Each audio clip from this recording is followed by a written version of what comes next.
fleets where you can tweet and nobody can see it. Who can see this? And everybody was acting like, okay, you silly fucking retarded bitch. Yeah, like, like you're talking about. Like, yo, right, like you're lying, bitch. Like I was everything but a child of God, and then you know, a month later, everybody had fleets, and I'm just like, nah, for real.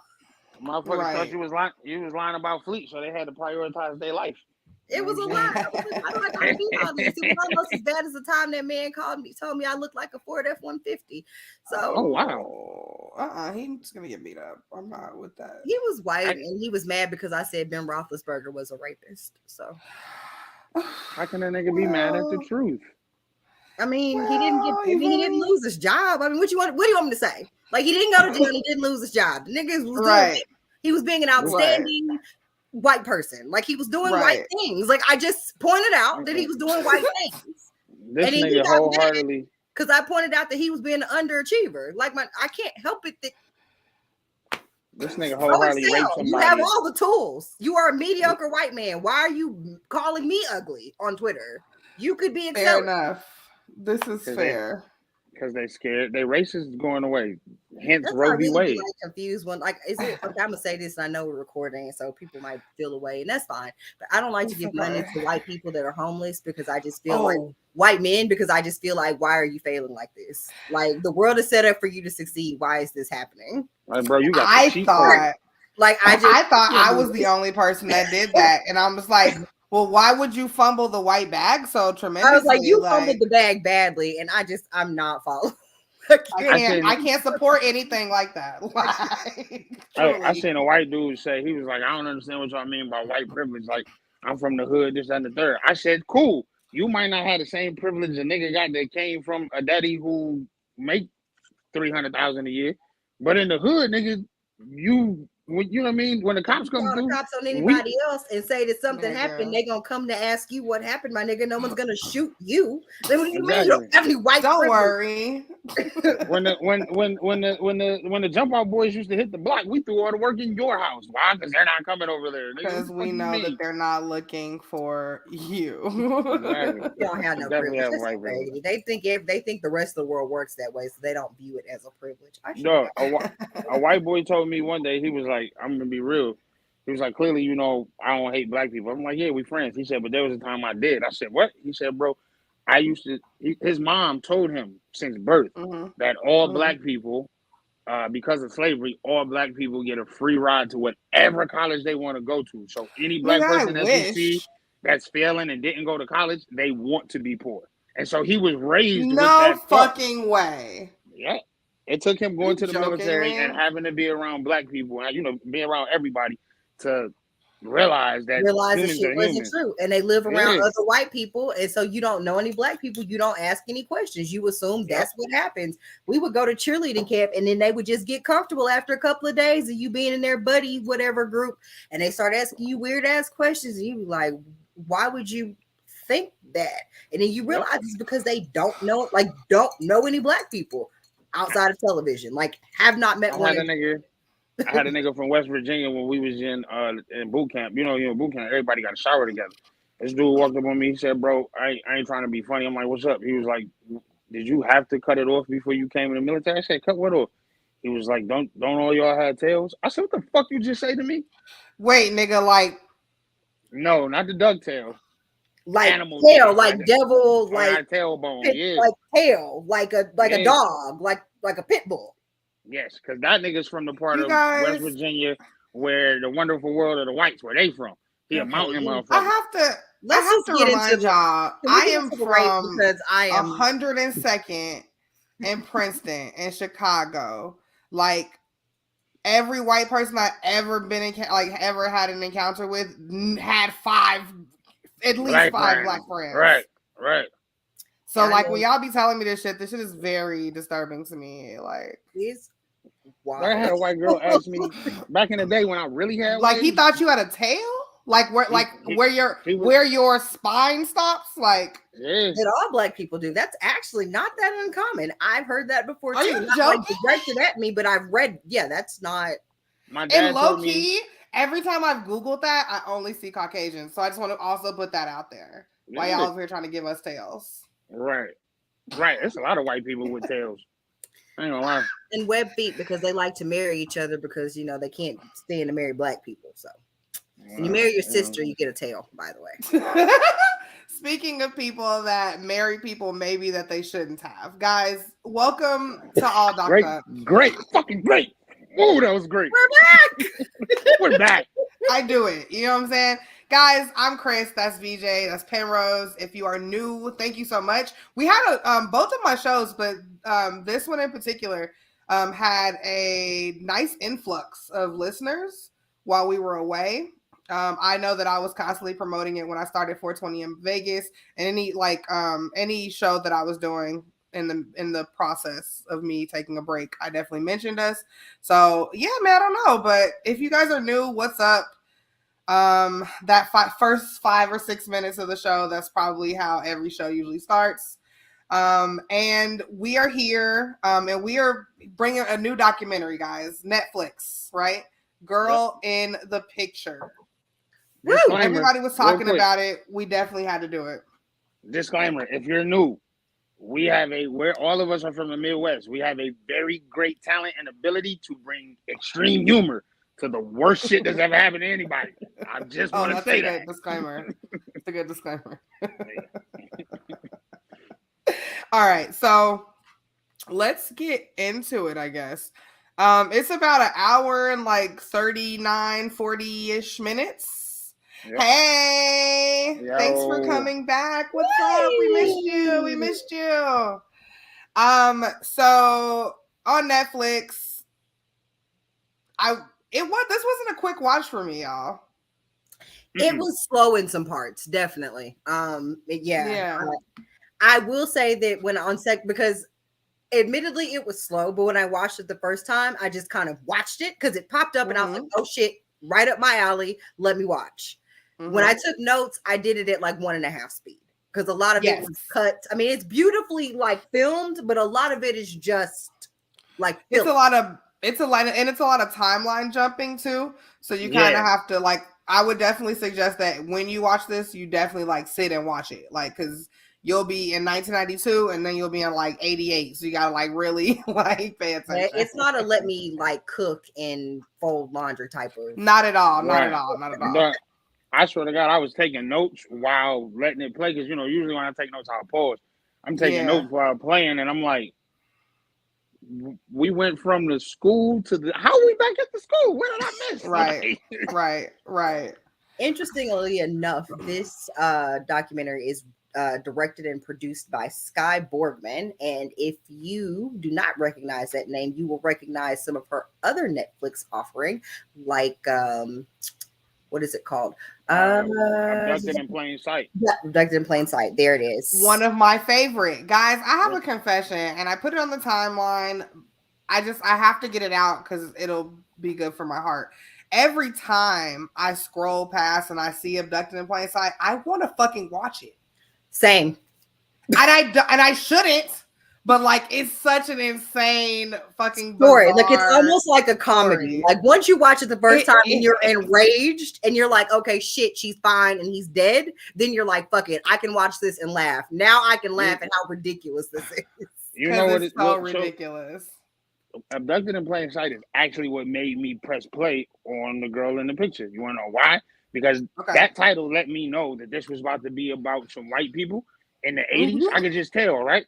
And I'm sitting here having a conversation with somebody one day, and I was like, yo, white people gave a fuck about their name way more than their family back in those days. Because when you think about Abducted in Plain Sight, this nigga infiltrated the family. You a businessman. You known in the city. Infiltrate the school, find a dealer. Come on. You silly. You stupid as shit. This nigga fucked the dad and the mom. And then told them, around your adolescent daughter because my therapist said so. This nigga knew.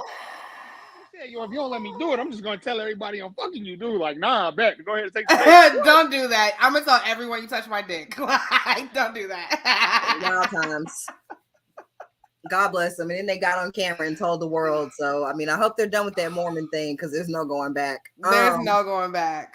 Oh, okay, but I just had little girl make that confession. I don't know not one black kid that would have been like, "Oh, the alien said that we gonna keep humanity going." No. Well, again, this only works when you do it like one of those obscure Christian Jesus, like. Yeah, you're right. That's the only way that it works, because like everybody else has way too many questions and way too much access to television. Like, right. Like everybody else, like has seen Independence Day and knows shit's not real. Like, exactly. Poor baby didn't have no access. She didn't know. Even white people who ask black people if they got tails, they ain't getting fucked, and them is weird ass people. Anyway. Very. So, Girl in the Picture, this opens in April of 1990 in Oklahoma City. We get kind of a synopsis and jump off from there, I guess. Like that. Like it's very interesting. Like we just get kind of like right to the beginning and then it just kind of goes. So basically, three guys are driving down the highway and they see a bunch of shit on the side of the highway and they're just like, why is it like a wedge heel and a Walkman and oranges on the side of the road? So they pull over to get out and investigate, and then they happen on a body. They call the ambulance. Ambulance comes and gets this person, picks her up. She's in ICU. They find out her name is Tanya Hughes, and her husband Clarence shows up. And we find out she has a young son named Michael. And eventually, Tanya passes away from her injuries from this hit and run on the side of the road in Oklahoma City. And that's where we kind of begin. I think like our first interview was with Karen. I liked Karen. Karen looked like Karen's the school friend, right? Karen is the stripper friend with the gray hair. The one that looked like she's been through. Oh, okay. From Passions. Yeah, Karen is the friend from Passions. Been around the pole a few times. She was on the pole until she became somebody's grandma. So, her and Eileen Warnos used to hang out type shit. Very much. So I get those vibes. So what we learned from Karen is that Clarence is like much older, which is the way everybody describes him, is like pervy old ass nigga with like a smoking hot 20-year-old wife is the vibe that I was getting from everybody's description. Like, why is she with this old ass man? So Michael is like 2. Karen tells us basically that they worked together at the strip club and they were friends because they were like the only 2 19-year-olds there. And they hadn't done shit but go to high school and then come be dancers on the pole at Passions in Tulsa. That just doesn't seem like at least niggas hit the block. Y'all mad at us for hitting the block. You motherfuckers graduated high school and was like, you know what? I'm gonna go show these titties. I don't have. I just, God bless sex workers. So I'm not, or strippers. So I'm just not gonna say. But Passions in Tulsa, it just don't seem like the life. I mean, from the look of the girl we talking to, like Passions in Tulsa look real rough. Is all. It seems like the place where you got to break the bottles on the side of the bar and get ready. I said no touching. Right. We don't take credit cards. Listen, you graduate high school. You graduate high school and you got ambitions to go work at Magic City. Fuck it. Passions in Tulsa, Oklahoma though. We like, nah, cause no, you want to do nails? Like, what else do you want to do? Right. You know they bringing coal back, right? You sure you want to be a coal miner? You look real cute. You look real cute in the hat, girl. In the hat with the little light on it. We'll just put you in the front spot. You just know where to go. It's fine. You ain't gotta pick out nothing or nothing. Just yes. All of the niggas throwing money at Passions work at the coal mine anyway. You fit right in. You can save everybody a trip. I know that's right. Double pay. So opening the coal mine. Yeah, so Karen is telling us that basically Tanya is in a domestic violence situation, right? Michael is 2. She could not go anywhere with Michael alone. Anytime they asked, oh, well, let's have a day out and let's take the kids to do XYZ, she was like, no, I can't. Michael was not allowed to be out with her alone. She rarely had time alone. Yeah. Karen said she would have bruises and stuff all over, and they started to get really bad. Like it just progressively got worse. And then she tells Karen that Clarence took out a life insurance policy on her, and she was super scared, but just could not figure out how to get out of the situation.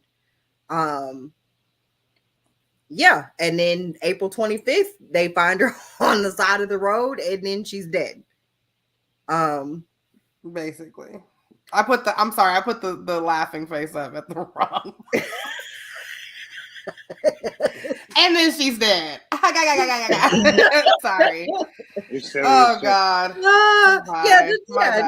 Domestic violence isn't like that. You know, it's not hilarious. But... Hey guys.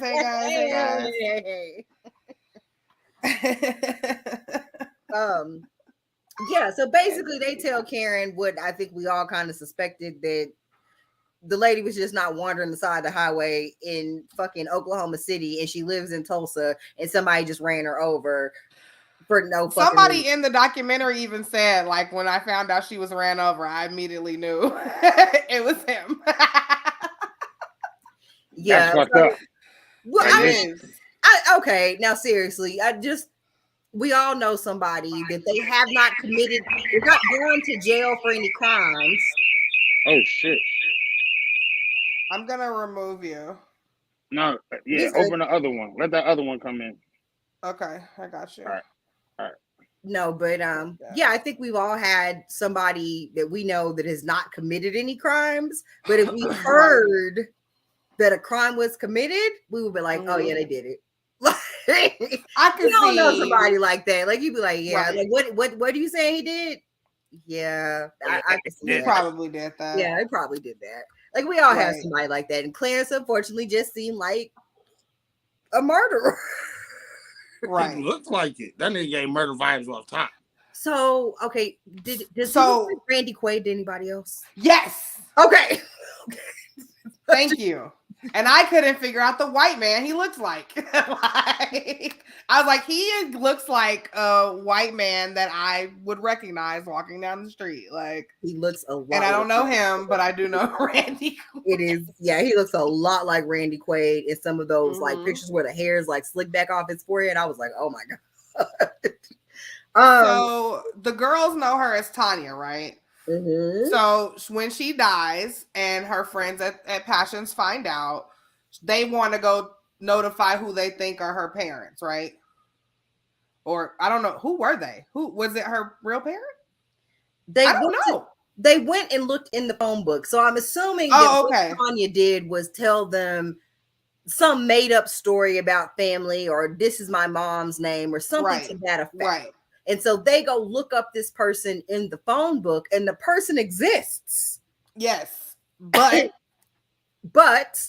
the person is like, what are you talking about? My child died, you know, at 18 months old or some shit 18 years ago or whatever she said. But yeah, which is funny because could you imagine a phone call like that? Like your baby has been in the grave for 20 years and somebody calls you talking about, Yeah, she died. Like, well, yeah, I know. What the fuck are you talking about? Yeah, I know. I was there. Like, what? Right. Not in the fucking car accident, bitch. Like, no fucking way. Like, which brings up something interesting because I was having a conversation today on Twitter and I was like, it's very interesting to me how easy it was to just steal an identity back in the day. And people were like, easy. What do you mean? Lucky. What do you mean? And I was like, you could just go to a cemetery. You found somebody that was roughly about your age. You found a newborn, you know, that would have had a birth certificate, but not a social security card because they were only a few days old. Somebody born about your time in the same year, and then you could just go down to the Department of Vital Records and ask for a birth certificate copy. Yes, because what are they going to say? No, you're not that person. Right. It was so easy to do everything back then. Like you just went and found somebody, and just then you could get a birth certificate. Then you could go apply for a social security number for that, and now you got an 800 credit score. Like, and now you have a new identity. It was very easy. People did it all the time, which we'll find out that's exactly what was happening here. But I know a lady that got 3 socials right now. Which honestly, now that I say that, that's exactly why when they called that lady, And she was like, my baby died. That's what they did. It didn't click with me when they talked about later where they got the names from. That's what they did. From the graveyard. Yeah, and they called that poor lady and she was like, what? What the fuck are you talking about? That's exactly what they did. Found an infant and took the names. That's exactly it. So now they're like, well, who the fuck is this? Like, it wasn't Tanya. So, like, who is this person that I've known? Like, who is this person that's died, basically? He is Clarence now, right? Yeah, so they know him as Clarence. See, this is how many names it is, nigga. Like, we about to I'm trying to. Yes. But so right Clarence Hughes. Yes, as of right now, he's Clarence. And Clarence was Tanya's husband, but like significantly older, right? Yes. And we can kind of tell the relationship that they had because of how Karen described how she used to be in the locker room, like bruised and battered and shit like that. So it wasn't a super great relationship. They have this kid, right? So Karen is like, yo, like, I don't really feel like Michael's going to be safe around this kid just because of the things that have happened and now her friend is dead and whatever. So she calls the people and the people come and put Michael into a foster home, right? And that's where Clarence's parents did not have a real good marriage, and we'll get to that eventually. Thank you for asking. Clarence, he did not go to Cranbrook. He did not. I don't think he's that good of a rapper either, but Clarence don't know nothing about nothing. He don't be down at the place rapping. He did like Clarence ain't been the #1 MC for 7 weeks in a row. None of that. Hey, look, he clearly like being called Papa though. He do. Not good Papa old Papa Doe. Doc. Right. Not Papa Doc, but Papa. Yes, Papa. So let's talk about Michael's time with this foster family. And we talked to them a couple of times because like they had him for like 4 years. So I think and then from like 2, right? So like that's a significant time to have raised a kid. So like they feel super attached to him. So I get that. Meryl and Ernest Bean. So they said when they get Michael, they tell the CPS people tell them, hey, he's 2, but he only drinks Pepsi and it's from out of a bottle. And to that I say, because I don't victim blame, but it was like, now what was her name? Tanya. We ain't got to the other name. Now Tanya, what is happening, girl? Now Tanya, because everybody said how you are a wonderful mother and you adore Michael, baby, but why was you here? We are and drinking Pepsi out of a bottle. Now what was Tanya? And we talking about 1980 something Pepsi, like super like the strong, not the unfiltered, like it was probably full of rat piss. And then, but look though, this should have raised a bunch of fucking flags because you're talking about the 80s when people were like, "You drink Pepsi with all this Coca-Cola right here, bitch? What is wrong with you?" Like, this nigga only drinks. Who the fuck was a Pepsi person back in the 80s? Like, get out of here. My mom. Oh, okay. We probably liked it because of the Coke. Sarah was a Pepsi person to her heart. I've never seen no shit like that before, but yeah, she went up for Pepsi, and I just have never. I think it's funny how Pepsi took over Pepsi and then Coke wasn't came that girl back. To me. Yeah, Coke came back like a bitch with a vengeance. Yeah. And then they came out with Crystal Pepsi, and it was downhill from there. I mean, it was cute. Like it was shiny. It looked like it was giving crystal. It was very crystal, but it tasted real bad. It tasted like when you lick rocks out of your front yard and they real chalky.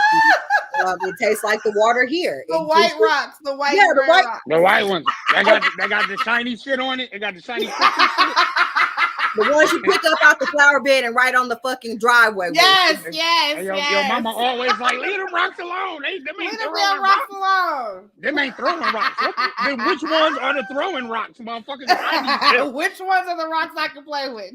Which is why I always tell people when they come here, do not, like, I will make you a pot of coffee. Like I have a water cooler. And people are like, oh, you have a water cooling face. I was like, it's out of necessity because you cannot Brita filter the taste away. Like that is how much sediment is in the water here because they frack because of the drilling and stuff. It's going through the yeah. Like the water used to have like a color to it. Like my dad talks about growing up and them drinking the water. Like it used to have a tint. Like it's gotten substantially better, but you can still taste it. It's very bad.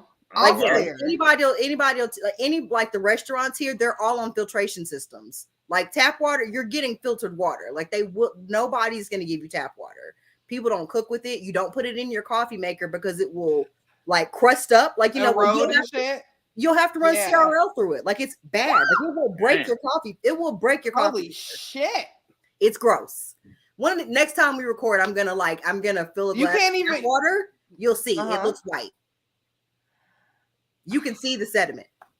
Oh, look, on the subject, but off the subject, no bullshit. Before that Flint shit blew up, I remember one of my homies from Flint being like, bro, something wrong with the water. I said, what you mean? He said, remember back in the day when the water used to have that white shit floating in it? It's back again.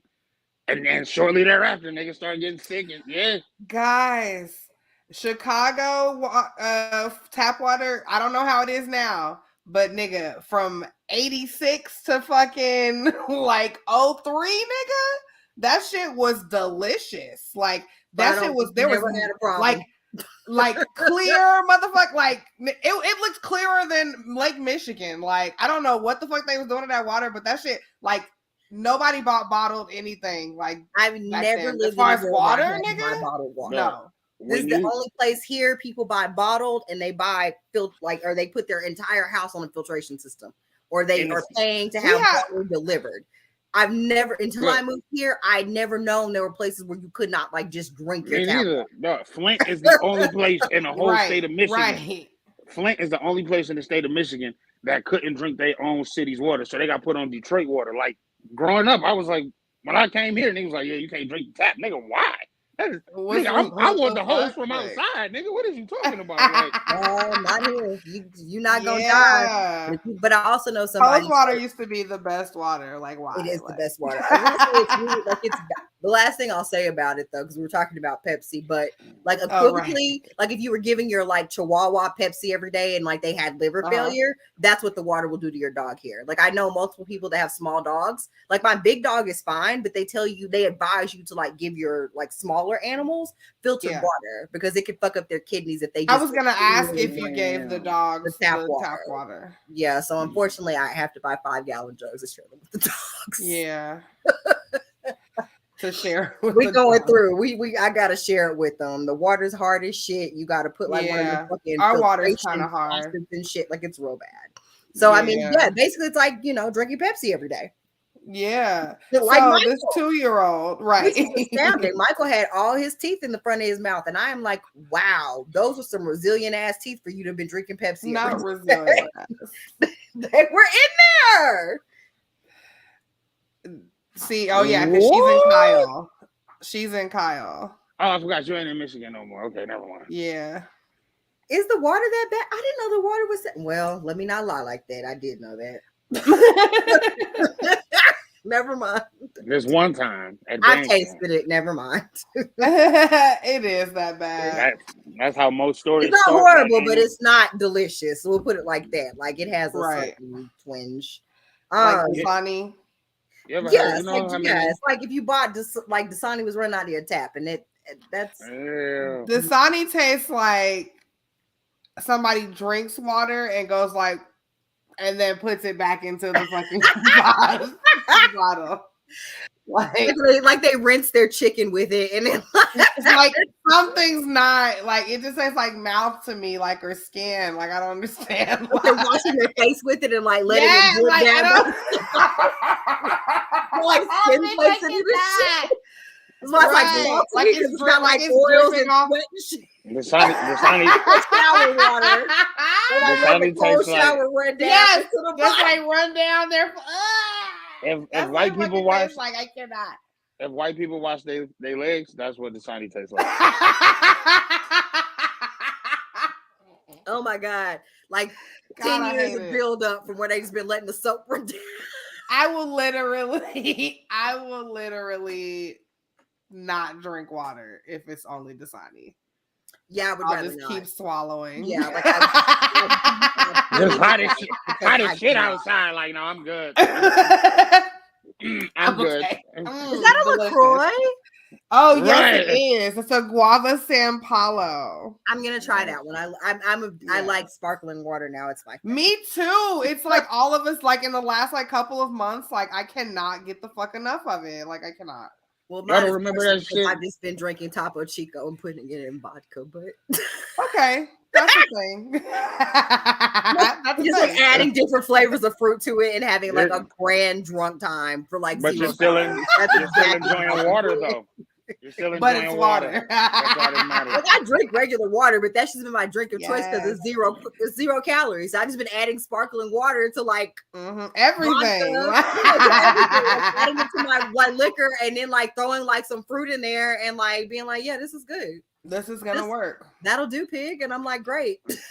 Yeah, that'll do. Bubbly's good. Aha's good. Like, all that Aha is so shit. good. Yo, what was that shit back in the day? At this point, me too. Like, what was that shit back in the day? Remember that shit back in the day? It came in a clear bottle. Crystal Canada or Canadian Crystal. Like a clear American or some shit. If you go to Walmart, them joints are this motherfucking big. They are 70 cents. They have all the flavors. The Fuji. The Fiji apple is Fiji good. apple. I put some of that in my sangria. The blackberry lemonade is good. The mango is with good. The Fiji apple. I'm gonna try it. The mango is good. The pina colada one is good. They had a mint mojito. I mixed that with a little gin. It was fantastic. Yo, I kind of feel like if you ain't from the Midwest, niggas don't know about that shit. It might be everywhere now, but it costs $2 a bottle out here, and they only have like 6 of them on the shelf ever. Oh, damn. Yeah, you talking about the little blue ones that's like shaped like a fancy ass like shaped bottle with the little tiny top, right? With the you talking about me? With like, yeah. It's clear, and it's got the blue top on it. Yeah, the one I'm talking about are like 24 ounces of fucking sparkling. That's big ass ones. Yeah. For like 70 cents in Walmart. So if anybody's looking for like flavored sparkling water, 70 cents at Walmart will get you. The Fiji apple one is very tasty. Very if you good. Like mix it with stuff or like listen, good as shit. Listen, okay, so they had that display at the front. I just went whoosh and put them on the cart. It was amazing. All of you. So my there's other Tang flavors. Who cares? Nigga, I saw a wall with like 80 Tang. Yes, flavors. come on with the answer. Clearly come Canadian. on with the answer. There we go. Clearly Canadian. I knew it was something about nobody's.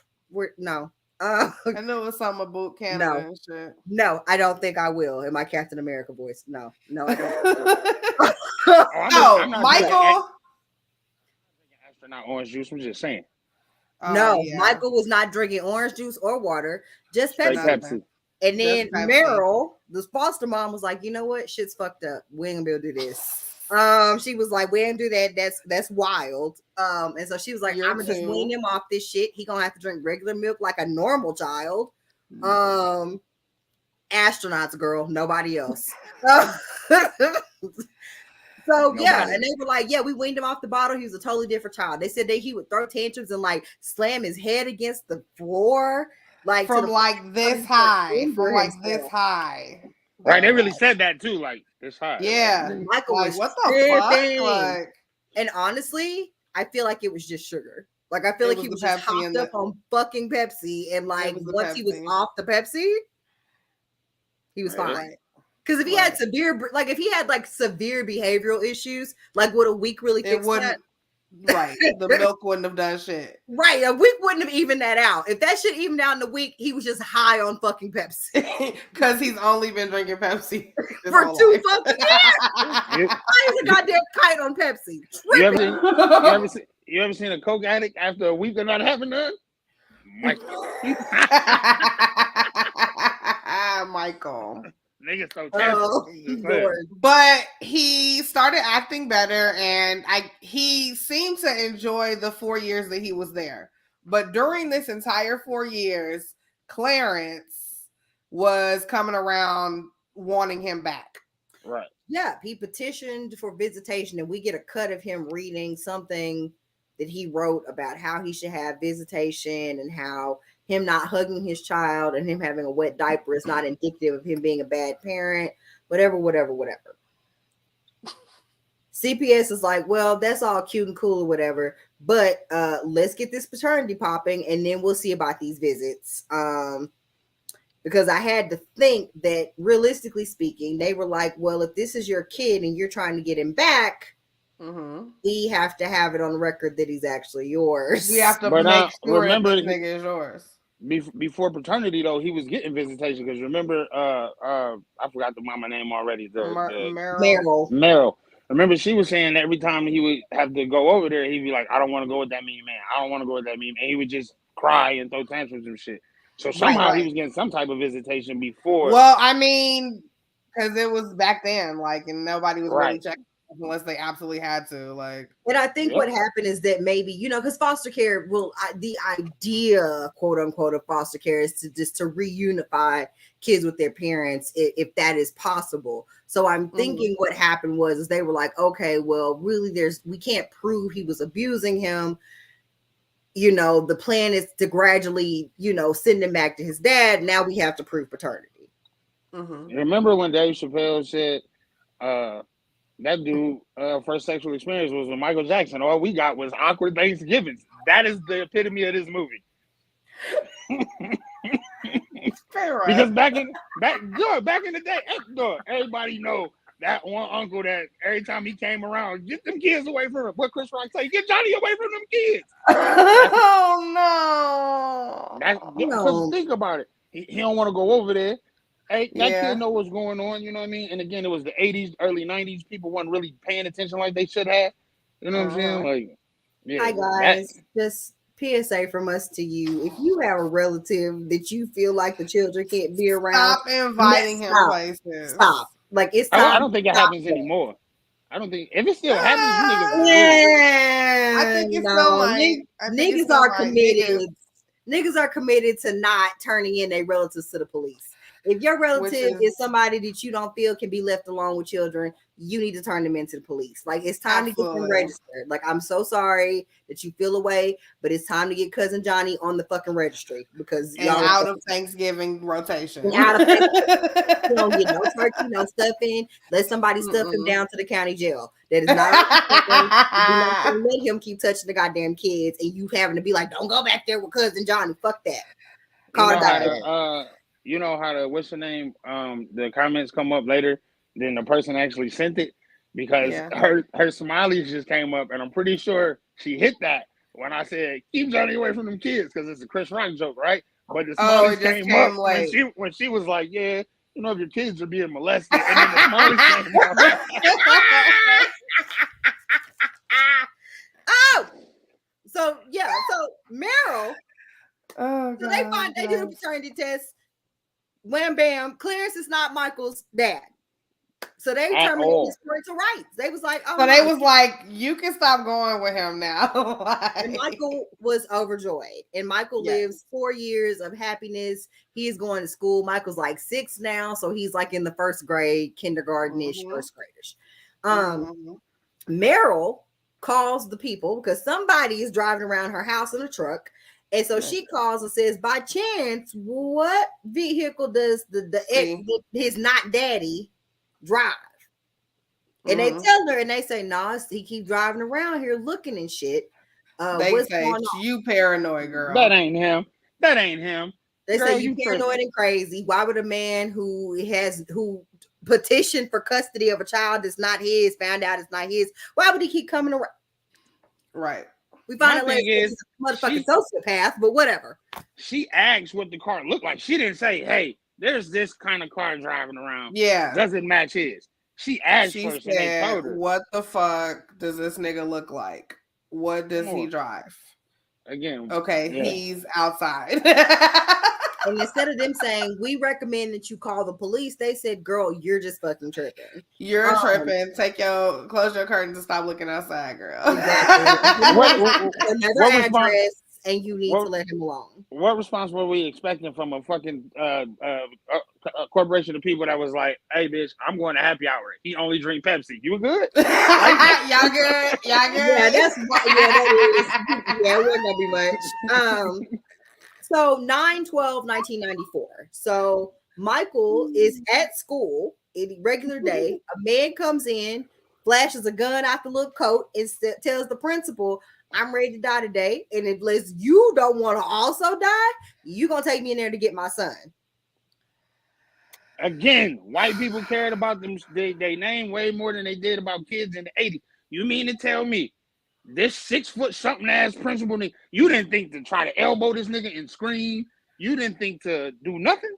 You just he let this nigga lead him to Michael's classroom with a gun, and they take Michael out the school. Mm-hmm. Kidnapped both of them. And kidnapped both of them. And the part that's confusing to me is because he walked into school and asked to see the principal. So the principal walked with this man and the teacher and was like, "Yeah, you talking about this nigga we ain't never seen pick Michael up? That's who wanted to pick him up? Foster kid." And it's a case where we just found out that somebody is not his parent, and his mom just died. His mom died, and we just cut off parental rights for a man claiming to be his dad. I'm gonna need y'all to know what the fuck he looked like.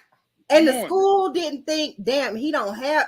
At no point when he said, "I'm his father, I'm going to check him out of school," nobody was like, "Michael don't have no daddy. Maybe we should call the police." This like, okay, let me call. Are we gonna go get him? But Merle had a whole ass husband. Right. Like his mom and daddy, the foster people taking care of him, is at home. That's not his motherfucking dad. Like, but like, first of all, you really could just go to the school and check children out, and like, if the children went with you, they just assumed that you knew, and that's how kids got abducted a lot back in the day. Like, I had to take a step back and think about all the kidnapping cases I could think of, and especially, and funny enough, like especially like early like 20s, 30s, when like the late 20s, when the Great Depression was going on, kidnapping became a thing. If they thought they could kidnap your kid for like any type of money, like it was a kidnapping every like week. Like they was kidnapping all the fucking kids. Like they would go to school and be like, "Oh, your parents were in an accident." Like that was their favorite one. So, oh my God, right. Wasn't that Changeling? Right. Wasn't that Changeling where they did that with yes. They had to rename that. They had to, La Mesa, California. It used to be called something else, right? Because of that shit. And you give this woman a kid and tell her, "Nah, that's your son." Bitch, nigga, what? This is your kid. That poor lady. Like, we're off the subject. We'll have to revisit that, but that is a wild ass story. But yeah, but just because it was around that same time. Well, yeah, they eventually found out that her kid was murdered, but they had the police had her committed to an insane asylum. Right. Wow. Because I know what the fuck my kid looks like, bro. Like, and she kept saying that's not my kid, and they had her declared insane because she kept saying that wasn't her kid. And then she sued them because they were wrong, and they did not pay that lady a penny. And then you don't question a woman when she look at her twins and be like, "That one's that one, and that one's the other one." But you gonna tell a bitch that this whole ass kid. She don't know. Nigga, I don't know. I've never seen this nigga my whole life. Which is why I suggest you're not even making me walk off with him. Like, I don't. This that's nigga not shorter. He's shorter than the fucking notches in the wall. This is clearly not my son. It's not my son. Which is why I put the imposter on the wheel, because that is exactly what it is about. Somebody faking being somebody's kid, and somebody else. Which is these people were like, I guess, okay, because in that one it had been a little time had elapsed, so they weren't sure. But I still think he would just no, right?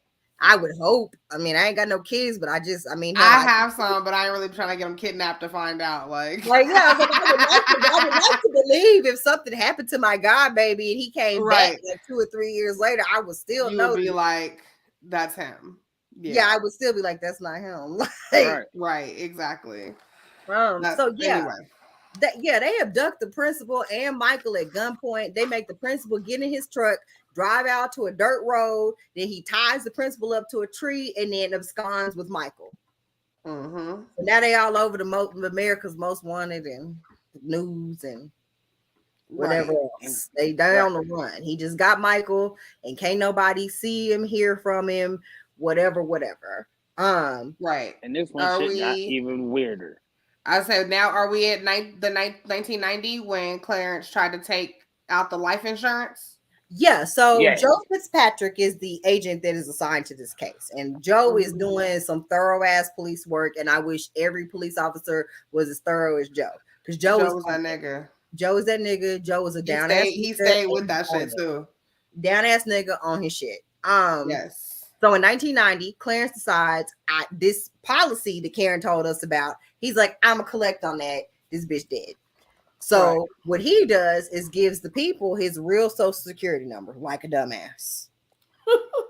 And they're like, hey, your name isn't Clarence.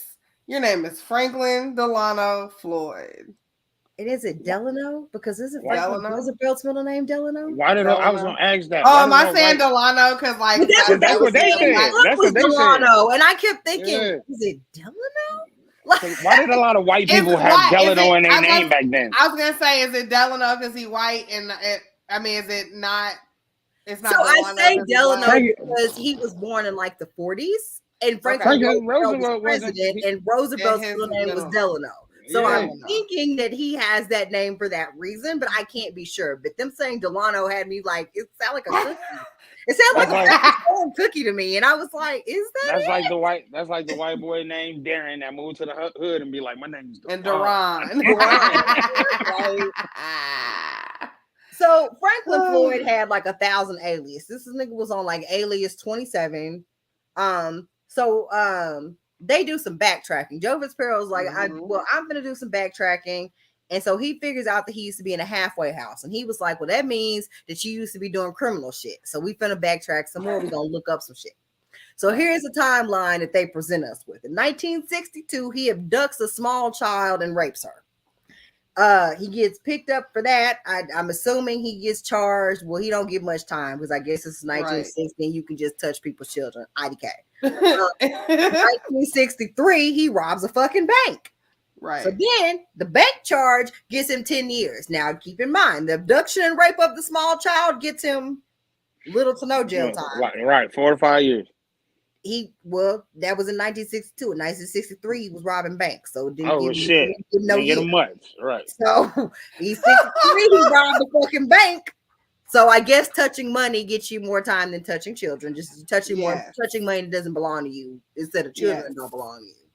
So he does 10 years for this bank robbery, gets out in 1973, assaults a woman when he gets out. Out 5 minutes, breathed in the air on that and was like, you know what the fuck I want to do? Not go eat a meal, not go, see my mama, not go hug my siblings. Like, nope, time to go assault a bitch. Time to go. Right. Remember when Mike Epps was like, Tony and them bought me some new shirts. That's what that was. And he was like, shit, I'm fly. We up out of here, right? Go to the joint. Let's go get me a bottle and reminisce. None of that. Nope, assault and battery. Let's go. Pick me up. It's time to take me to the darkest alley. the darkest night. Wait until the moon is new.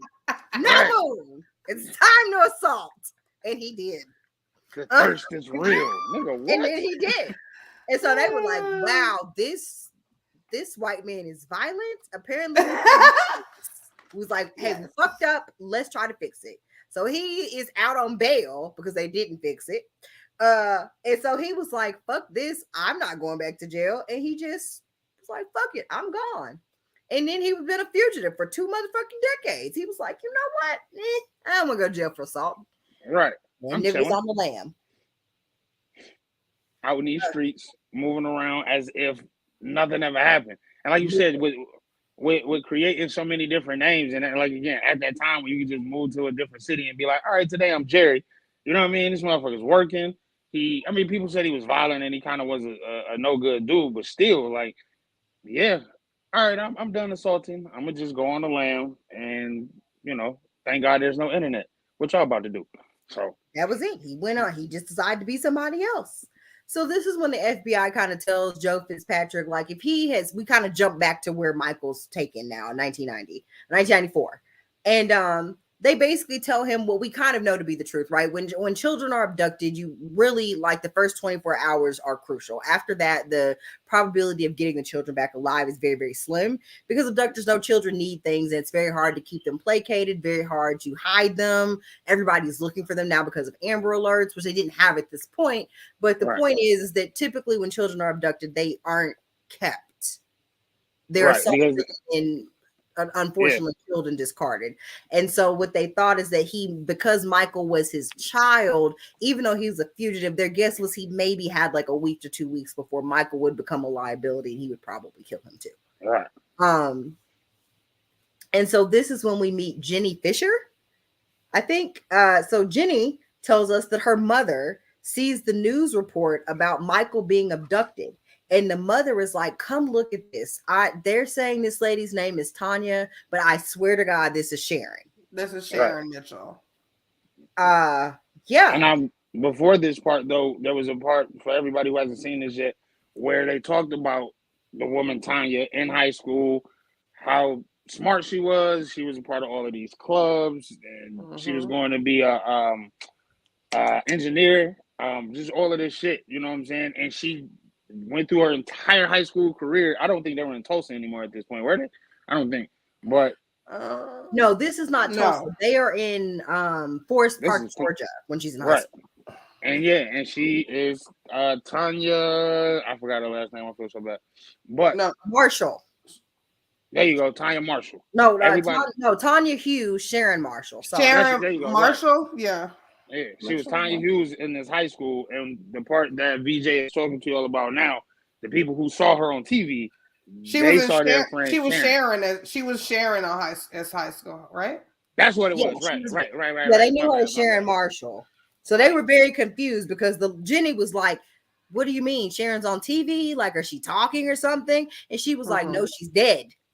And the lady was like, "Excuse me?" All right. And what are we talking about? Why would she be there? Right. And why would it be making the news? Yeah, it's very weird. Jenny was very sad about it, but we're gonna find out why Jenny was crying because I was like not sure why she was so weepy about it, but then we figured it out. So basically what we find out is that Jenny is telling us that when she knew Tanya, aka now Sharon was in high school. They were in the Gifted Talented program. She wanted to be some type of aerospace engineer, whatever. But she knew them as Sharon Marshall, and Clarence was Sharon's father, Warren Marshall. Right. Jenny goes and talks with the FBI. They sitting she bringing out the pictures and pointing them out and whatever. And this is when by talking to Jenny, the FBI figures out that 1989 is roughly about when this name change happens, right? So she gets out of high school, they go to wherever they go, and on the way, they stop and look at these tombstones in Alabama, which is where she picks up little baby infant Tanya Hughes' name. And he picks up the name Clarence, and then they get married in New Orleans. Right. Which is a lot. Which is a lot, y'all. It's just a lot. Jesus. So then we jump time again. Unless am I missing something? Because then I think we go to 1988. When she's pregnant? We jumped to Florida. Yeah, so because I remember they were saying that they just thought the dad was weird, right? They kept saying they thought he was just strange and strict. Yeah, that he was strange. Take care of him and whatever else. Right. Yeah. They dipset because they she was pregnant and then they went to Arizona, right? Well, remember they saw that video. Her friends seen that video and people were talking. Oh, was that this time? I thought that was wrong, or maybe I'm mistaken the time. Yeah, not quite. Like okay, not quite. We're gonna jump there, but it's not this jump. Okay, my bad. This jump. So now we're in Tampa, 1988, right? Right. So they leave. Venus. So basically, she's thinking she's gonna go to college, and they talk about the fact that dad was like, "Tamara, please." I can't wait to hear Clarence's transition. Clarence does not become an Avenger. Like, I mean, he's collecting Infinity's names, so Clarence, like he is collecting names like Infinity Stones, but he is not gonna become an Avenger. Just spoiler alert. Thanos would have snapped just for that. Definitely on death row getting a needle in his arm. But like real cute. Like maybe they'll like put a little like Captain America Band-Aid on that for him. I don't know. On his lethal injection. On his lethal injection. They can give us some cute Infinity Stone Band-Aids, one for each day. Real sexy, real cute. Yeah, so we're in Tampa, which is not much better than Tulsa, but slightly better than Tulsa. At the Mons Venus. So these names Mons Venus is wild. This was the place of all places to go shake your ass. In 1988 in Tampa, the entire Buccaneers roster was in there getting titties in their face. Like that's what they said. And they didn't wear lingerie; they wore French lingerie. They were the most most fanciest of naked bitches. Naked bitches to have ever walked around in Tampa. Walk the earth. And you can tell, you can tell old girl really believe that, because if you look at that chick, you can tell she used to be a stripper. Like the one that's telling the story at the time, Heather Lane. Yeah, them is implants that she's had since '88. Like they've settled well. Them joints is sitting up like no. We all know how white women age, ma'am. No, those is Mons Venus. Did you? Who reposted your pussy? Mons Venus reposted my pussy. Mons Venus. Mons Venus did you well. Listen, the titties back then, they held up better than these new titties. Them like original like fucking implants, like they did way better than these new titties. They were hard as shit though, but you know they didn't move. They were non-shakable titties, and they didn't usually poison you either. They didn't move, and you didn't have to worry about them hoes dropping. They was gonna be up here forever. And it was like them titties was like a vasectomy. One of them bust, you just run right back to the doctor. Like, let me get a new titty. They got another boulder in there or whatever they had. You right back on the pole by 9 o'clock. Hacky sack titties. Hacky sack. Let me find out they were just getting like little beanbag sacks and like pouring a little beanbag. Can you imagine a nigga being like, hey. Just kicking the titties into the air. Yes.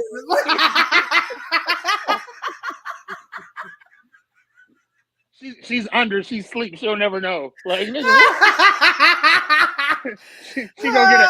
she get an X-ray, man. Why is there an Adidas footprint on your implant? Like, I don't know. You're playing hacky sack. Oh my god. So Heather is telling us about how she used to schedule these little cute trips to the millionaires club, and she was like, it was easy money, do the little party.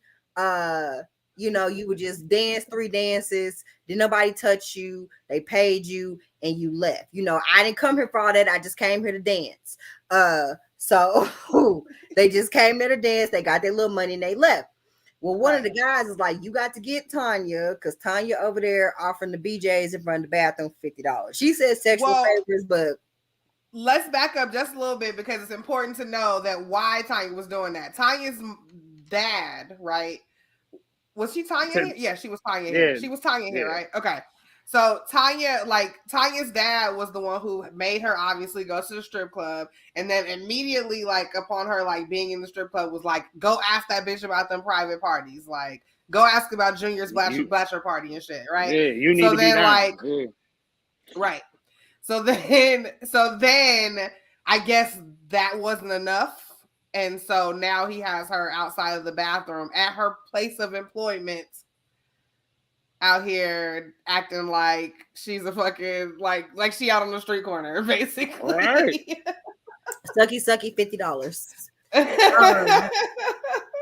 It was that was some wild shit. Like, you already just splitting a little party money with the 2 or 3 strippers there. It's everybody there is millionaires. It's the millionaires club, and all you gotta do is dance. Like, nobody was touching you. or nothing, and you coming away with $500 and your daddy got you sucking dick in front of the bathroom. Come on. And so when she approaches and asks Tanya, like, what the fuck, bitch? She's like, my dad told me to come do this, like, and he bought me condoms. So don't trip, girl. Like, and she was like, nah, you got to get the fuck up out of here. We can't invite you back. Sorry, girl. Sorry, you're not welcome here. So Michelle, babysitter. You can't spend the night at nobody's house in high school, but you can turn tricks at the titty bar. Right. Doing it. So we meet the babysitter. Michelle says she used to babysit Michael. They used to have a good old time. She used to make faces and dinosaur noises at him, and then she shows us the dinosaur noises, which was whatever. Why did you bring that up? Right. Do it on the side of his face. Mama. I was like, and he used to go, mama. Like, okay, girl. Like, and we used to bump our heads together like this, and it was so much fun. And we would just stare at each other like, we know how 3-year-olds are. Like, we get it. Okay, girl, like, we get it. This would be the first time. This would be the first time we found out somebody was paid to be in a motherfucking documentary. Like this, that's all the information you have. Do your best impression of how it used to be when y'all kicked it. So Michelle says she used to babysit, and she says that they have a friend named Cheryl. And Cheryl, because she says Sharon and Clarence, I guess that's what he was going by. Was it? Yes. No, because she was Sharon at this point. So Sharon and Warren. Yeah, Warren and Sharon, yeah. So she says that they had the little trailer and she would babysit, but they had a friend, Cheryl. And Cheryl also worked at Mons Venus, but she was trying to be in Playboy and be a model. So Cheryl's like their only friend. She just comes zooming up in her little Corvette, go hang out or whatever. And she says that she's over there and he's supposed to be putting in a videotape to record the wrestling match. So for those of you who are young, who might listen to this, once upon a time, when things would come on television and you wanted to save it for later, we did not have TiVo or like Save or like where, it would come on live and then be on Hulu the next day. You would have to put a tape in that was blank, a VHS tape. So you had to have a VCR, which is a video cassette recorder. Because I sure didn't remember what it and you would have to put the tape on this big. You would have to stick the tape in the VCR, and then you would press record, and then you record whatever the show was on the tape, so that you could. My grandfather worked second shift back in those days, and he was a wrestling fan. Remember when wrestling first started being on pay-per-view? That shit was like $100 then. We talking about when niggas started $100 was a lot of money. Fuck around and change the channel while the VCR recorded some wrestling. I ain't never got no ass whooping for it, but I see plenty of my cousins get fucked up over a wrestling match. Yes. So anybody who don't know about them days, like that shit was serious. How many VHSs like of yours got recorded over? Because like that shit was so irritating to me. When Pac died, you're the one with the job. Get another buy another fucking tape. Especially when I didn't use my little Target check the bodies VHS tape. When Pac died, BET did a bunch of videos. I recorded that shit. I came home one day. It was all church shit. What the fuck? Not over Pac. Right. All you see is Brenda at the beginning. Of Brenda's got a baby. Yeah.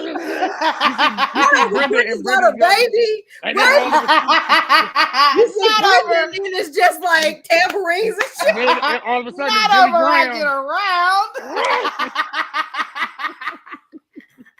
I'm the one that put the satin on your panties. Not over toss it up. You record toss it up. Fuck that song. Anyway. Because of this song. No. It's a great song. The third verse, this part, I like it. It's the first two verses. I'm just like, yo, really? And let the wind. You know, Come on, Danny Boy. They're never going to. Danny Boy is the equivalent. Like this. Look, Danny Boy is the equivalent to Rail Coming Soon on Rockefeller. Like, what hey, don't disrespect Rail like that. Do you remember that though? Every Rockefeller album, Rail Coming Soon. Man, and I was waiting like a motherfucker. That nigga Rail could sing. He really could. He was like Dave Chappelle with a fucking voice. Still waiting. Waiting. That nigga real like shit. These bitches ain't fucking me for this chain no more. I be listening to that one rail song they released on Streets is Watching. Yeah. and then Mario Winans came out of nowhere and was like, I kind of look like Rail. I'm here now. I can do this. Let me sing some songs. Oh, God. Yeah. You can climb in this tub and sing y'all a fucking song. Okay. So the videotape. So he puts it in and he's about to record wrestling. But as I mentioned, niggas always got to record over something. And he was about to record over a beach scene of Cheryl and Sharon together, like just playing around, but like topless. And they're the only people on this beach. Then it's a secluded part of the beach. And Michelle is like 15 and looking like, my nigga, why do you have a video of your daughter topless? And he was like, "Oh, question. Shit. Oh, let me put this in. Don't see that. You ain't supposed to see that. Don't fucking tell anybody." Right. And Michelle was like, didn't record over that. Holler at you. She was like, time to hit the old dusty trail. I'm going to get up out of here. Exit stage left even. I know the sun's out and my mom said 9, but I think but 6 if I walk slow. Right. It'll be 9. It just like runs out. You know that one friend. Get me out of here. You know that friend that asks you to do something and you like, man, I don't want to do that shit. I'm about to go over Sharon's house, and then you at Sharon's house like, hey, bitch, what are you doing? Because I can do that now. You know, I said I was busy. I'm not. Like, I'm not. Things wrapped up early at Sharon's. I got out Michael is going to babysit. Michael's going to babysit himself. So let me just come on over. He'll be fine. I gave him his Pepsi. I was like, I gave him his bottle of Pepsi. He's ready. It's fine. He's fine. What girl was watching motherfucking wrestling with their friend's dad back in them days though? They lived in a trailer park. Don't question what they had. Yeah. Good point. They're different. It's different. It's different. It's like a different demographic down there. I very much feel like she's over there. Like, it's Florida. Like, let them people have whatever they do. I really feel like she was over there to watch Michael, and so like she was just there, and he was like, probably wrestling. Like, what she gonna say? No, she getting paid to watch Michael. Like, she not there to watch TV. Real shit. And then shit popped off. Like, I don't think she like was watching wrestling. I think that nigga was like, I'm gonna record it, and you gonna sit here. You're right. Good point. Yeah. So at this point, like Cheryl. They're telling Cheryl, like, Heather is like, girl, don't go over there. It's just wild. Please stop going over there. Please going over there. Don't fuck with them. They say Cheryl coming in there with bruises and shit. Heather done had to go out and have a whole fucking confrontation with the nigga in the parking lot of Mons Venus. And then she's saying they said he was obsessed with her. Like calling up there, asking about where she was, asking where her dad lived. And I'm like, well, Heather, like, why didn't nobody call the daddy? Why didn't nobody call it? Like, hey, it's a nigga that keep harassing your daughter. So, like, it's just very wild how they just was like, whatever. Like, it was just a lot of like, whatever. You know what it is? You remember back in the days when you would leave? Remember back in the days when you would leave the crib and you on the other side of Chicago, and all you know is be home by 8. Don't nobody know where the fuck you at, what you doing. They gotta trust that you adhere to the rules of this house, and I think that's really what it was. Yep. Yeah. She was out being a thought, but she better be home right after her shift, after that last dance. Right. Yeah, I don't know. She didn't come home after the last dance. Yeah, after the confrontation outside when what's her name had the old tits had to go get boulder tits was old new tits.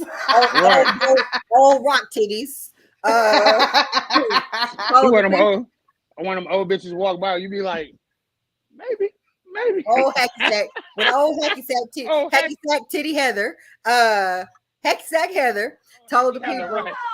Hacky sack Heather told Warren to get the fuck out the parking lot and leave Cheryl alone. Cheryl went to her car and ain't nobody seen her again. And nobody saw her ever again. But she couldn't stop fucking going over to Sharon and Warren's house or whatever. And then shortly after, they didn't see Cheryl no more. Sharon and Warren said, fuck this, we out. And they dipped in 1989 and ain't nobody seen them since. So they knew that he was in a couple of places, right? Like the FBI and shit, right? Like they knew that it was only like 3 states that he kind of went between when he created these new identities. So they kind of just sat back and waited, right?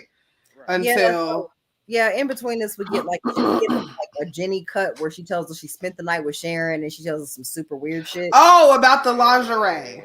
Yeah, I forgot about that. I didn't write that. So Jenny has like lovely parents and like a good ass family, and they kind of like low key got a little money, and so she asked to go stay with Sharon, and the mama is like, "Girl, okay, I'm gonna drive you down there, but don't tell your daddy." Daddy sent because they say earlier, and we didn't mention this, but the first time that their parents met, they say that Warren asked them for money.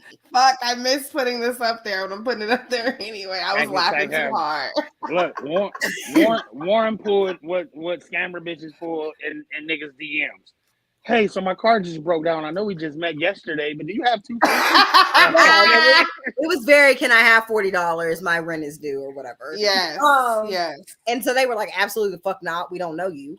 Like the first time meeting, like ever. Like he dropped his child off at their house and he was like, shake hands and can I have $400? Because he looked around their house and was like, oh, they got $400. And daddy was like, absolutely the fuck not. Get this weird nigga the fuck out of here. And then so the mama was like, I'm gonna let you go down there, but don't tell your daddy, because then I'm gonna have to explain why I let you go down to this weird nigga's house. Right. Right. And I hope the daddy came back up there, and I don't advocate, being a horrible partner, but I hope he cussed her the fuck out. Like I hope they found out, and I hope the daddy put his foot on her motherfucking neck and did not and that's why she's in the documentary without any bruises or any sad stories. Because her daddy put his foot in everybody's ass when they got home. Well, yeah, after this, I'm glad he did. He should have went to the motherfucking police, but whatever. Nobody's gone to the police, really. So yeah, Jenny didn't tell the story. So Jenny tells us basically they in the room changing to go to bed. The house don't have no doors. The house just have curtains. Which is weird as a motherfucker. Like, oh my God, why do you have all this Victoria's Secret lingerie? And she's like, oh, my dad just likes to buy it for me. It's just very pretty. And Jenny's sitting there like, my daddy don't buy my drawers, but okay. So then he comes in there with a goddamn pistol. Warren just coming there fucking brandishing a 22. And he was like, get on the ground now. And so Jenny like freaks the fuck out. And he's like, I'll be back. And then instead of her calling her parents and saying, I want to go home, she just stays. Hey. So again, we make fun of everything. With the same fucking pistol and was like, lay down in the sleeping bag and cover your head with a pillow. So now she got to go there and listen while he rapes his own kid. Came in like Danny Aiello and motherfucking Harlem Nights. This is a fucking rape. Listen, people can't cook a dinner I don't want to eat and I don't call my mama to come get me back there.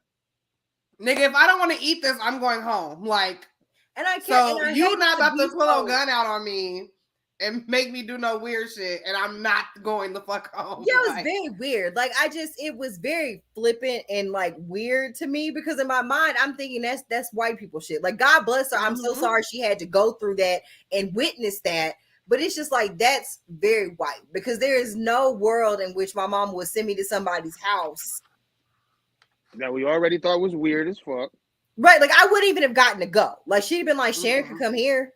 Yeah. Like, I just would have never got to spend the night at those people's house. Like, and if I had, she would have went inside and been like, no, I got to go over there and see what's up. And when she went in and realized they didn't have no fucking doors. Ain't no doors. She'd have been like, I don't feel comfortable. Like, I just don't know how many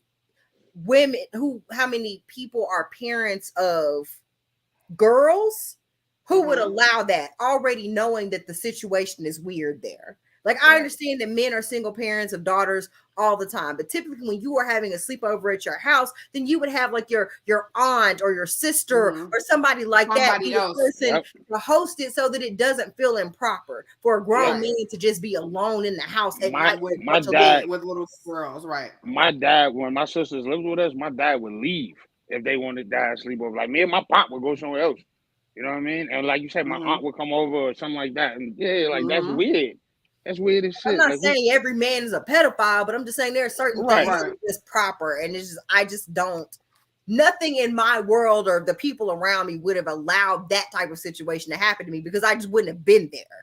Right. Like, you know what fucking way? No, nobody would be like, yeah, go down there and stay at the weird ass house with a nigga who won't let the nigga that just asked me for $400 for $400 at my house yesterday. Go down there and stay there, even though your dad said you couldn't. Like, no. No. Yeah, so he just raped Sharon, and then the next day Sharon is like, "It's okay, I'm okay, you're okay, we're okay, we gonna be all right." Like, I'm an Indianimal, you're an Indianimal, she's an Indianimal. I'm a dude, she's a dude. He's a dude. We're all dudes. We're all dudes. We're all dudes. Yeah, so it's I don't. So and then Jenny, after this happened, didn't think, damn, Sharon's in a real fucked up situation. I should tell my mom and my dad, who didn't want me to go. Sharon's down here being raped at gunpoint in front of me. Right. So then Sharon by the nigga that's supposed to be her dad. That's supposed to be her best friend. I'm just telling you, my mom might have said no, but if I go to my best friend's house and see I gotta watch her get raped at gunpoint, I'm going home. I'm telling folks and being like, can we adopt her? Can she come stay here? Like, I just don't. What kind of friend are you? Like, I just don't know. Like, that kind of harm comes to your friend, and you just don't say shit. Because again, white people cared about their name. Torches, and I'm he didn't say I'm gonna kill your family if you tell. He just told her she better lay in a sleeping bag. So technically, I'm not disobeying any rule. But think of, again, white people care about their names more than they care about human nature. She didn't want her mom to get in trouble with the dad, so I'm not gonna say shit. We'll all fall on this sword, my nigga. Like we'll all fall on it. I mean, she could have said she was just as a family. There. Like, she could have said, "Hey, I was just over there and this happened." She didn't even have to say she spent the night. She could have went back and told the mama, and the shit still would have been told. Like, you, what? Giving me more reason to bust your ass for asking me for $400 on the first day. Like, that's wild. Like, you didn't ask me for $4 and you pulled a gun out on his half-naked ass daughter. I done went home and told my daddy and been like, "You can get immediately. I don't give a fuck." I'm gonna take that ass whooping that night. The Burtons and the Polks, Midland, Texas, Odessa, Texas, baby. You ain't been here. They if it start with an F, they like to do it. They like to fight and fuck, baby. So if it come down to some pistols coming out, they finna pull them the fuck out. So if I'd have went home and been like, "Hey, that weird ass creepy nigga pulled a gun," he'd have been like, "Well, say less. I have multiple guns. I can call your cousins, and they can also bring their guns. We can all have a gun." Since we're pulling guns out, would you like to have a gun too for me? You can also have one. I have one. Would you like to pull a gun out? Would you like to pull a gun? What's that little boy you used to date? I like his daddy. That nigga got guns. Call him over. I'll bring our guns. Right. Everyone can have a gun. That house would be so full of motherfucking book light. And proper niggas would have been like, "Hey, go ahead and make sure Sharon get the fuck up out of there first." All right, let's like this motherfucker. Call Sharon to come over. We gonna y'all, you and Sharon, we're gonna take y'all for ice cream. The mama would have had to go scoop Sharon, and they'd have been out at the Dairy Queen while that shit was getting shot the fuck up. Like, and 2 cities away. Talking about. You ever remember all your uncles show up, and for some reason your mama take you to get ice cream in the neighboring city, not down the street? That's because the niggas was handling business, right? Go to the one up north, like right. Exactly. Jenny ain't told shit till now. Nothing. Okay, Jenny. So anyway, absolved, Jenny. So we get back with Joe and the FBI, and they like, this shit not coming together. So Joe like, wait a minute. So he was like, we got this picture. So they start asking. Like you said, they sit back and wait. They asking around. They come up with a neighbor in Kentucky, I think. And the neighbor's like, "Oh, I got a picture of them. Picture of Floyd with Sharon. She's like 5 or 6 in the picture. This is 1970. 1990, Sharon or Tanya, whatever they're calling her, is 20 years old. So they're doing the math. This man was locked up for 10 years, from 63 to 73. Right. At the bare minimum, if she's in fact 20, she was born in 1970. Right. That's not his daughter. That's not his daughter. They're not his goddamn kid. So now they're like, oh. So now we have two identities for her that are completely wrong now. Right. She's not Tanya. He's not Sharon. And she's not his daughter. Nope. So she's not his wife. Well, she was technically his wife, but she wasn't his daughter. No. Like we don't know who she is still now. Right. We're literally back to square one. Yeah, the police were like, fuck it, we're gonna put some little notifications, some little alarms on all these aliases, because eventually you have to renew something. Yeah. Mm-hmm. Hold on, talk about real quick. Being back to square one makes the end of this motherfucking documentary way more painful. In the sense of, because right, at this point now we don't know who the fuck she is. And then when we find out, you think about that shit like, bro, like for real? But my bad, go ahead. Yeah. Yeah, so basically he renews the Kentucky driver's license with the Warren Marshal. So he has not been Warren Marshal for quite some time. He circles back to that one. Because he was just a loving, doting father. Nothing weird happened. So he's like, I'm gonna circle back to this one. So and they do a fucking sting on his ass. They did so much for this driver license. Like, when has anybody ever like gotten a renewed license in the mail and it been handed like by somebody who you have to sign for this fucking? I would have never opened the door. Do you remember? Hey, do y'all remember hearing about in DC when all them niggas got caught because they got fake tickets sent to them and was like, yeah, you got tickets to the football game, come on down, and it was a sting. That's what this shit reminded me of. Sports thing, because I saw that. That shit happened. That shit happened a long ass in the 80s for Bears tickets in Chicago. Oh, and then in the 90s for Bulls tickets. Dallas Cowboys. The Bears then. In the 90s. Shit. Maybe they did it a bunch of times then, because and the one dude was when they arrested him, he was like, I knew I was going to jail today. Who the fuck is just giving me Super Bowl tickets or whatever it was? So yeah, really, that's what this reminded me of. I ain't never I'm ever not gonna had a do nigga like in my life. If you know you didn't pay your child support, why would you go down to the police department? Don't do that. No, they showed up to some random. No, they showed up with like a where the stadium was at. Yeah, they put tents outside the stadium, and they showed up to them. Yeah, still, I ain't never went to no game, and there was pre come through tents before I got to the stadium. No, what y'all doing in there? If it seems too good to be true, it probably is. Don't do you mean the tickets ain't in? The tickets ain't in there where the game at? They not in there. It's not a will call. I just never had purchased tickets ahead of time, and they weren't printable, and they weren't at will call. If you win tickets, you can't send it to my phone. They either send you a copy or you pick them up at will call. I know no fucking tents. No, the radio. But yeah, so they do this elaborate delivery of this driver's license, and of course, because nobody gets driver's license like this, he's getting arrested. And then the neighbors in this little hovel that he's living in was like, "No, I ain't never seen no kid with him. I don't know what the fuck you talking about. No sign of Michael. He's got 2 jobs." They was like, "No, he ain't claiming no dependence on his W-2. So I don't know what the fuck you talking about." How old is Michael right now? I don't know how old he is right now. I don't fucking know because I don't know what year it is. I don't know what year it is. But anyway, we have to assume he's at least 6. Yeah. Possibly 8. But probably not like too much older than that, right? Yeah, right. He's definitely not a teenager or double 8-ish. This didn't go on long, so we're gonna say from anywhere from like 6 to 9, maybe. We'll give it 4 years. So Michael's missing. They find. Oh, he gets in trouble, or he gets kidnapping of Michael. So and then was there something else? Yeah, so basically the prosecutors are a little concerned because they don't want to prosecute a murder case with no body, because that is actually not very common and did not become more common until like we had like more like DNA and like forensic analysis. So in the early 90s, it was very uncommon to try a murder case with no body because they didn't have any way to prove the person was actually dead.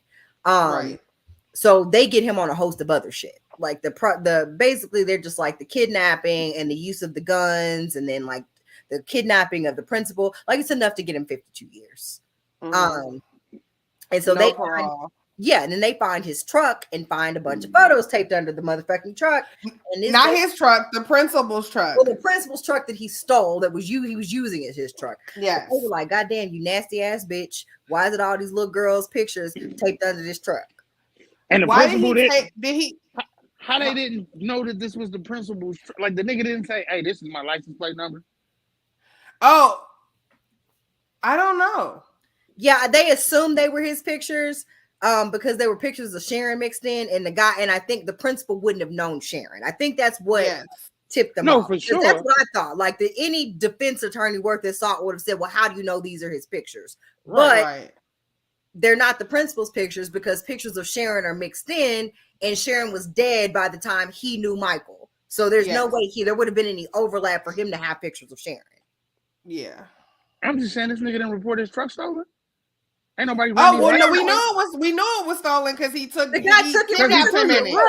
That's what I'm saying. Niggas ain't nobody put out run these plates real quick.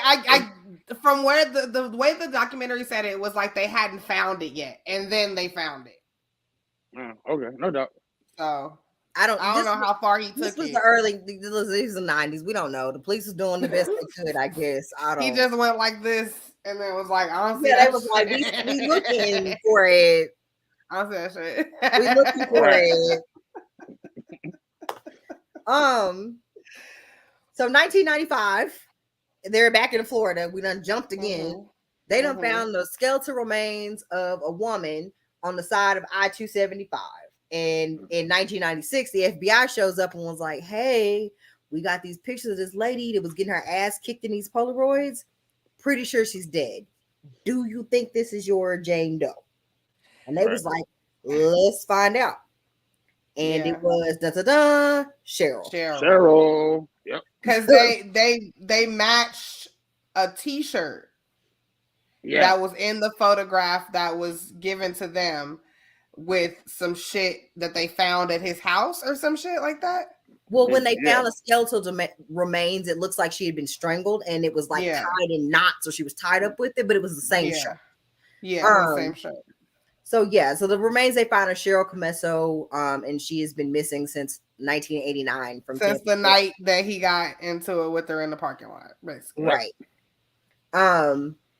So like it's just they still don't know where Michael is, and by this point, all of the original like people involved have retired. Like all the original like officers and stuff that are working this are retired. At this point, they're assuming Michael's dead, which is the correct assumption.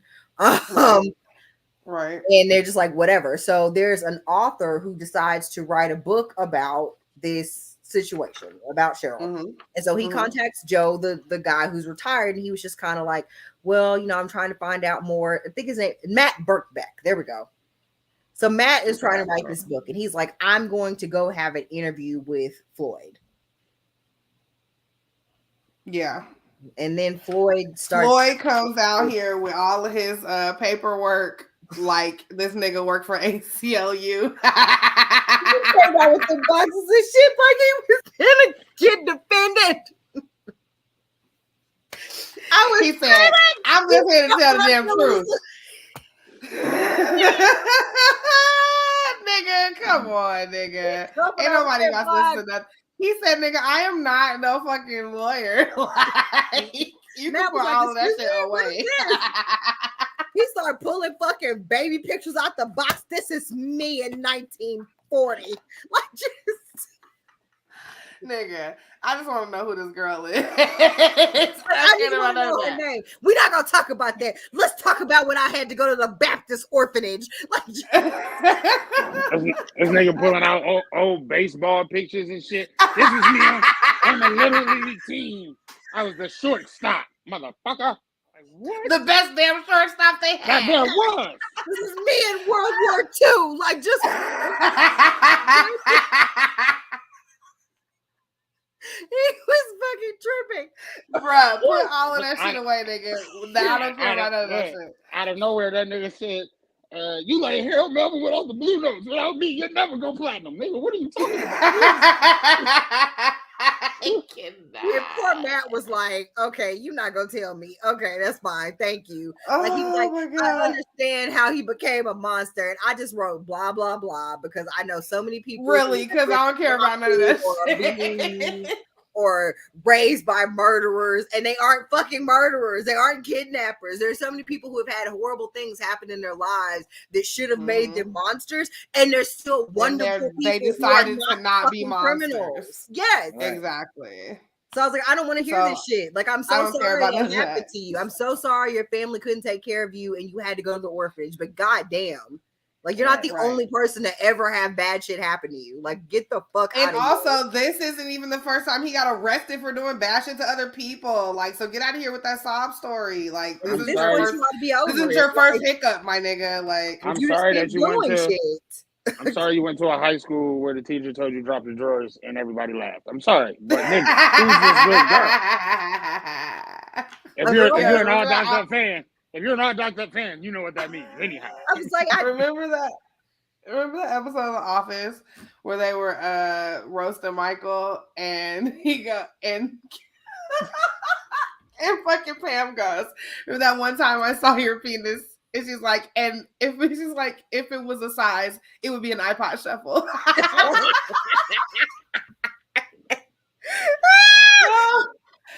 She's like, if it were an iPod, it'd be an iPod shuffle. Okay. Yeah, if his life was a size, it would be an iPod shuffle. Because like I don't. I mean, yeah. So God bless him, but no, I just don't. So Matt was like, this not working. And Matt was like, he writes the book, A Beautiful Child. And this when the Web Sleuths and the Doe Network are like, fuck it, we need to know what the fuck. And then I kept thinking, damn, these much better web sleuths than the ones that was on the Elisa Lam case. So good for them. Like they Elisa Lam people have so much more technology. These niggas was using dial-up and shit. Like niggas quit their jobs for Elisa Lam and still couldn't figure out what niggas was That's gotta be a sore spot. They was out there with a fucking AOL disc and a dream, making it happen. Come on. Elisa Lam, they was on Instagram fucking influencing, get my ring light in the corner. Like they couldn't figure anything out. These motherfuckers had 2 hours left on their AOL disc and a dream. You know how many children's kids, how many detectives' kids that got their ass whooped because he was close to finding out something on the lead and a motherfucker picked up the phone? Bitch, I was on the internet. I was on the damn internet. I was almost there. Oh my god. What did you call it anyway? Better not be one of your little friends. You done fucked up my day. Right. So 2005, we meet Megan Dufresne, who is the adopted daughter of Mary Dufresne and a biological daughter of Sharon Marshall. So I guess her aunt reads the book, she's like, oh, you should reach out to him. So they get the DNA and they're trying to figure out who this lady is. So we flash back to 1989 in New Orleans, I think. Yes. Yeah. Is this the Michael Bay scene? The trailer blow up, or did we miss that? Oh shit, she did fucking blow up the goddamn trailer. It's fine. It don't matter. Basically, Michelle, the babysitter, tells us that after they fucking went skirt into the night in 1989 when he fucking killed Cheryl Camasso, he had the trailer blew up because it was full of evidence. Yes. Stove went straight through the roof, she says. On the subject, but off the subject, I used to sell K2 because I used to make it, and like you got to spray very horrible chemicals on that shit, and you got to put it in the oven and bake it. And one day we chilling playing the game, and the whole oven was like, boom, and like the door just blew across the fucking room, and I was just like, yo, it ain't my house. I don't know. Y'all got to explain this. Like I'm out though. But anyway. Oh no, you just left. What was I supposed to do? I'm responsible. I mean, we was making it together. We just happened to be at their house. Did you take your part? Like, was you like, look, I understand it blew off your oven, but I'm gonna finish mine up in a different oven. So just give me my part. Like, what happened? Like, you just at that point, shit was everywhere. It's just like literally like the weed blew out the oven, or the K2 blew out the oven, the door blew off, there was smoke everywhere. Like, so you didn't like sweep up your little potpourri into a bag to take with you? Oh no, I want nigga. A stove had just blown up. I was kind of shook. Like the shit. You know what I was thinking? That I'm spraying on something, because I wouldn't smoke that shit. I'm spraying chemicals on something that's fake weed that just blew up a stove. How many niggas' lungs have I fucked up? I was in my feelings. Oh, like you thought you fucking but did you stop selling scarecrow fucking the fucking yeah, but did you stop selling it? Did I stop selling K2? After that. After you blew up someone's oven. You know, anytime a nigga repeat a question, he's trying to figure out if he should lie. I knew the answer. I just thought I would give you a chance. I wanted to hear you surprise me. This was the time when I was in that aviation school and they was bringing grown ass niggas from all across the country to live a college life. Of course, I didn't stop selling that shit. Listen, I was going to give you the opportunity to lie. I knew the answer, but I was going to let you have it if you wanted to lie. We all know that I'm a great liar, so I only use my lies for the good of the family. I'm not going to wait for bullshit. Tanya and Clarence, she Tanya again. Tanya was pregnant. And they go to a lawyer, and Clarence was like, "Hey, yo, bitch, I get me some water and some lemon. But also we have this baby. She's baking right now, almost done though. So if you know somebody that wants to pre-order a baby, who wants it, like pre-order, like we at the lawyers, like how much you gonna give me? Like $5,000, pre-order baby. This yours, like a PlayStation drop. That's what Chloe did. We'll have to talk. I have things. I used to be the one nigga in life that defended Khloe Kardashian. No longer. Why? She's the ugliest one. I mean, come on. I don't care about that. I'm just, at this point, she's getting smart with it. Like, let me pre-order the baby that you gonna fucking impregnate somebody else with. Like, I'll just take the baby then. Somebody every time you do this, I'll just have all of these babies. Because that's all it is. Oh, it's a surrogate. Bitch, that ain't no surrogate. It's not no surrogate. He knocked that. Yeah, that's exactly what it is. You found out and you pre-ordered the baby. You made this bitch sign her baby over. You just said, "Okay, I'll take it." Like, which is wild. Yes. And if the lady was smart, she wouldn't done that. And then the amount of people that were like, Tristan Thompson still plays basketball was astounding to me. Niggas astounding. Like, people were just like, what? She is I don't care. That's the mini face guy. Now, goddamn, the rest of that, I know everybody on their third, fourth, fifth face, but that's the mini face motherfucking guy. Aaron Stark ain't got shit on that bitch. That's 28 faces at least this fucking year. You want to know why I feel? You about right. I feel like she's staying with that nigga. Thank you. That's why I defend her. That's the juice baby. Anyway. Do you know? He's still on his first face. Black don't even crack like that. She just using up faces. What if not using up faces? What if she gonna run out of faces? How many people can you be? Like, she going through 28 faces in 6 months. You could only be so many people. She gonna run out of motherfucking people. Y'all about to be like, when did they get a black Kardashian? That bitch. She's gonna have to look like Malika. Remember those fucking games where you just fucking switch off nose and eyes and lips and shit? I want to guess who people on. I got a theory though. I got a theory. Why she stays with Tristan Thompson? I got a big theory. Because I had that much money, most women would have left, right? Her pussy smells like earrings. Thank you. And James Harden says that her ass stinks. And then French Montana. Everybody says she stinks. Everyone says she stinks. It is. I want y'all to think about this. I want y'all to think about this. The one nigga that set it off is the nigga that we knew was an amazing basketball player. Somehow you got on drugs, you fell off, you came back, you went on Dancing with the Stars. We still love you, Lamar.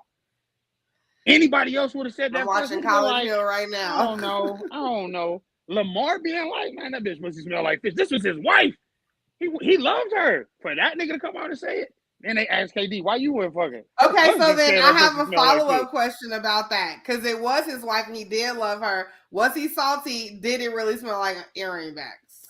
Well, that nigga was on drugs. And so I feel like the drugs made him be a little bit more honest, because no nigga in his right mind that still loves his wife and wants a chance at reconciliation is going to yell out in a court in front of the law and the judge and the bailiff and a fucking gallery full of people and the newspapers. You know, media take out there and the fucking TMZ, and you yelling about her pussy smell like earring backs. That's a bitch you don't never want to You're right. Harden said it. Now you gotta figure James Harden admitted to paying. Listen, when I was married, I'll be the first to tell you I said some shit I probably shouldn't have said, but I ain't never said that nigga dick smelled like earring backs. So what did you say about James Harden? James Harden openly admitted to paying one of the top porn stars $40,000 for one night. You think that nigga about to lie about some stank ass pussy? He said her ass thing, like she can't wipe it, and I feel like that's fair. I feel like that's the case. I feel like that bitch stank. Now, no, she fixed it, but she fixed her last face. Maybe she did. Don't know. I mean, is she the youngest out of the I didn't have so much stuff. Like the first, like I don't even want to be like as rich as they are ever. But like the moment that I like, the first thing I would do if I ever got that rich is like I'm buying everything to make my life easier. Like, how does this big ass girl know how to have a bidet? Like. Maybe she does, and it's not doing anything, or she's not using it. You got to think about it. VJ owns something. Look at Courtney.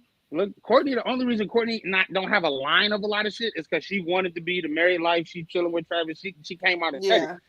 Yeah. But before that, Courtney was almost the one in the lead. If you got a Kim and you got a Courtney, and this bitch is steadily fucking up, you don't have to pay no more attention to her.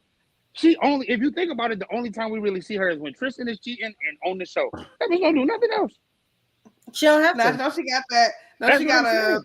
She did her revenge body show when she was telling people that she worked out to get the body she has, and her face was changing too much for anybody to believe that.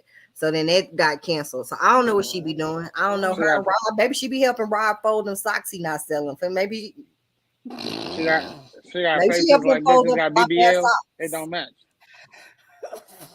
You know Rob was her fave. She helping him fold them flop ass socks over there. They packaging them socks together.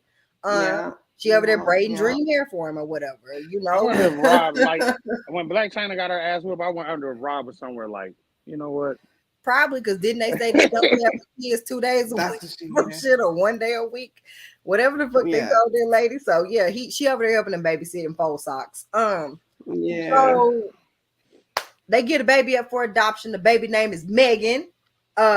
Mary strolls into the hospital like, great, baby is here. Let me pick her on up. And she was like, would you like to see the baby? And Tanya was like, no. I can't. Yeah. You won't let me. Yep. I mean, but let's remember that this is probably not the first one she's had. You know what I'm saying? So she probably at this point like, what? Nah, like, you know. Yeah, and then she was like, we were alone, and then Clarence came in and all the talking got shut down, and she was like, I don't know why that lady didn't say she needed help. I don't know why she didn't tell nobody she needed help either. It's very confusing. But also, if you have ever been in a domestic violence situation, a lot of times the way you think about things is very different. So I don't want to victim blame, but yeah, just to be in that type of hell for 15 years and just not ever tell anybody that you needed help or you needed someone to like, that's just, and I feel like these people were trying to help but didn't know how to help. So what to do. Right. So then we like jump forward. The National Center for Missing and Exploited Children in 2011 in Virginia. Ashley Rodriguez is like, hey, I need help. They're trying to close the case. Basically, like, we need to find out who this lady is. Joe jumps back out of retirement. Joe don't like his wife or his kids or his boat or his house. Joe ain't got no hobbies.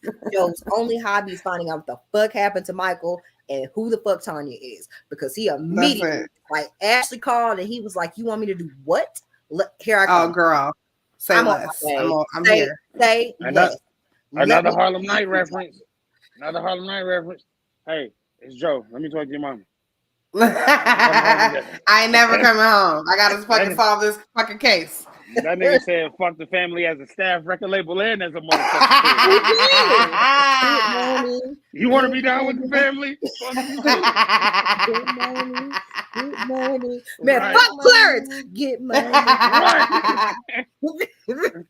First off, I'm gonna find that bitch. So fuck the clique you claim.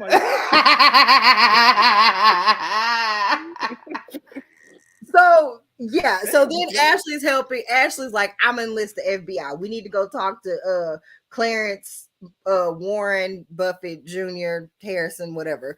Right. We need to go talk to him again. So then the Striped Sock Brigade shows up. These two niggas looking like two just generic white men. So Scott and Nate, because I finally got their names after I scrolled, went back a couple of times, but two very generic looking white men in striped socks showed up from the FBI, and they come in there and they was like, hey, Floyd, Clarence Floyd, whatever your name is, whatever. They was like, what's up, buddy? And he was like, and then he was just like, he had his box and he said, oh my God, I'm so fucking glad you're here. Let me show you this picture of when I went to Boy Scouts. Before it was cool to go to Dubai. He immediately was like, let me. Just show you all the things that'll help me get the fuck up out of here. And they're standing there because they have not sat down for 45 minutes and he has not stopped talking. And finally they were like, we aren't your Ain't no way I'm letting a nigga just rogue talk for 45 minutes. Yeah, right? Like, they just let him have it. And so he was like, so 45 minutes in, they were like, we're the FBI. And he was like, maybe Clarence's parents' marriage should have been toxic and they should have sent him to public school. maybe. Yeah. And they finally were like, we're the FBI, dude. You could maybe. We are not lawyers. We're not trying to get you out. We're actually trying to pin some more shit on you. Yeah, actually, we're here we're here for entrapment. We're here for entrapment, not Remember how baseball came at that one nigga in Screwball? Same thing. Oh no, nigga, we can't help you legally, but other shit though. If you don't play nice, nigga. Right. So he in there crying and slobbering and throwing up and shit. They doing that good cop, bad cop shit, slamming their hands and fists on the table. Tell me where she is. And he just in there crying and slobbering and lying some more. And then somehow he decides to quit crying and slobbering and lying. And he was like, and they was like, what'd you do with Michael? And he was like, I shot him in the head. 2 times, double tap, so it wouldn't like suffer. And then they still don't know where Michael's body is because the nigga lied. Because they went to go look somewhere and they never found it. He said, the Texas-Oklahoma border, that's a big ass motherfucking border. Not for a lot of you don't know why that was. I don't know why they went with that. That's not specific. They just kind of guessed. That's some wild ass shit to go off of. He would have had to come out of the jail and personally show me. Because that's some wild ass shit to even attempt to try to dig up. And they said, we tried very hard. We gave 110%. And I'm like, I feel like you gave 80 because you should have probably taken him. You gave 80% because 110 would have been checking that nigga out of the jail like a library book and making him so they did sort of their best. That nigga sounded like the cop in the D.B. Cooper documentary. We're probably not gonna find it. I mean, I don't know. We can stop. Most likely, yeah. Most likely he's dead or whatever. We don't know. Like that cop was over it. That nigga was like, "Man, I'm trying to go home, bro." No, I'm not interested in any of this. Not DB Cooper. He was like, "Oh, why are you Cooper? Like it's so close to 5. Like, why are you even?" They showed that nigga 4 different times in the doc, and every time he was like, "Nah." I don't see it. Why are we even talking about this? And they were searching a smaller area. You talking about the coast? Nigga, what? He was like, "Nah, I ain't gonna be able to do it." So the FBI just is sitting there because this nigga, they was like, "Wow, that's whoa." They was like, "Okay, so glad you shared that with us." you in jail for that other lady murder, so you finna get the needle put in your arms. I guess it don't matter that you. I mean, you can't murder you twice, so okay. But let me show you these pictures of when I threw 5 touchdowns at Pogard. Okay, thank you for telling us. And then they was like, "What else do you have?" And he was like, "So I know I just told you that I murdered a toddler or whatever, but also I used to be the best motherfucking bus driver in North Carolina. Period. Ask about me. Period. Ask them about me. Period. Pooh. I was out there driving out of those buses. Having a fuck out of that bus. Now, motherfucking fuck out that bus. Ain't another white boy. Another bus driver like me.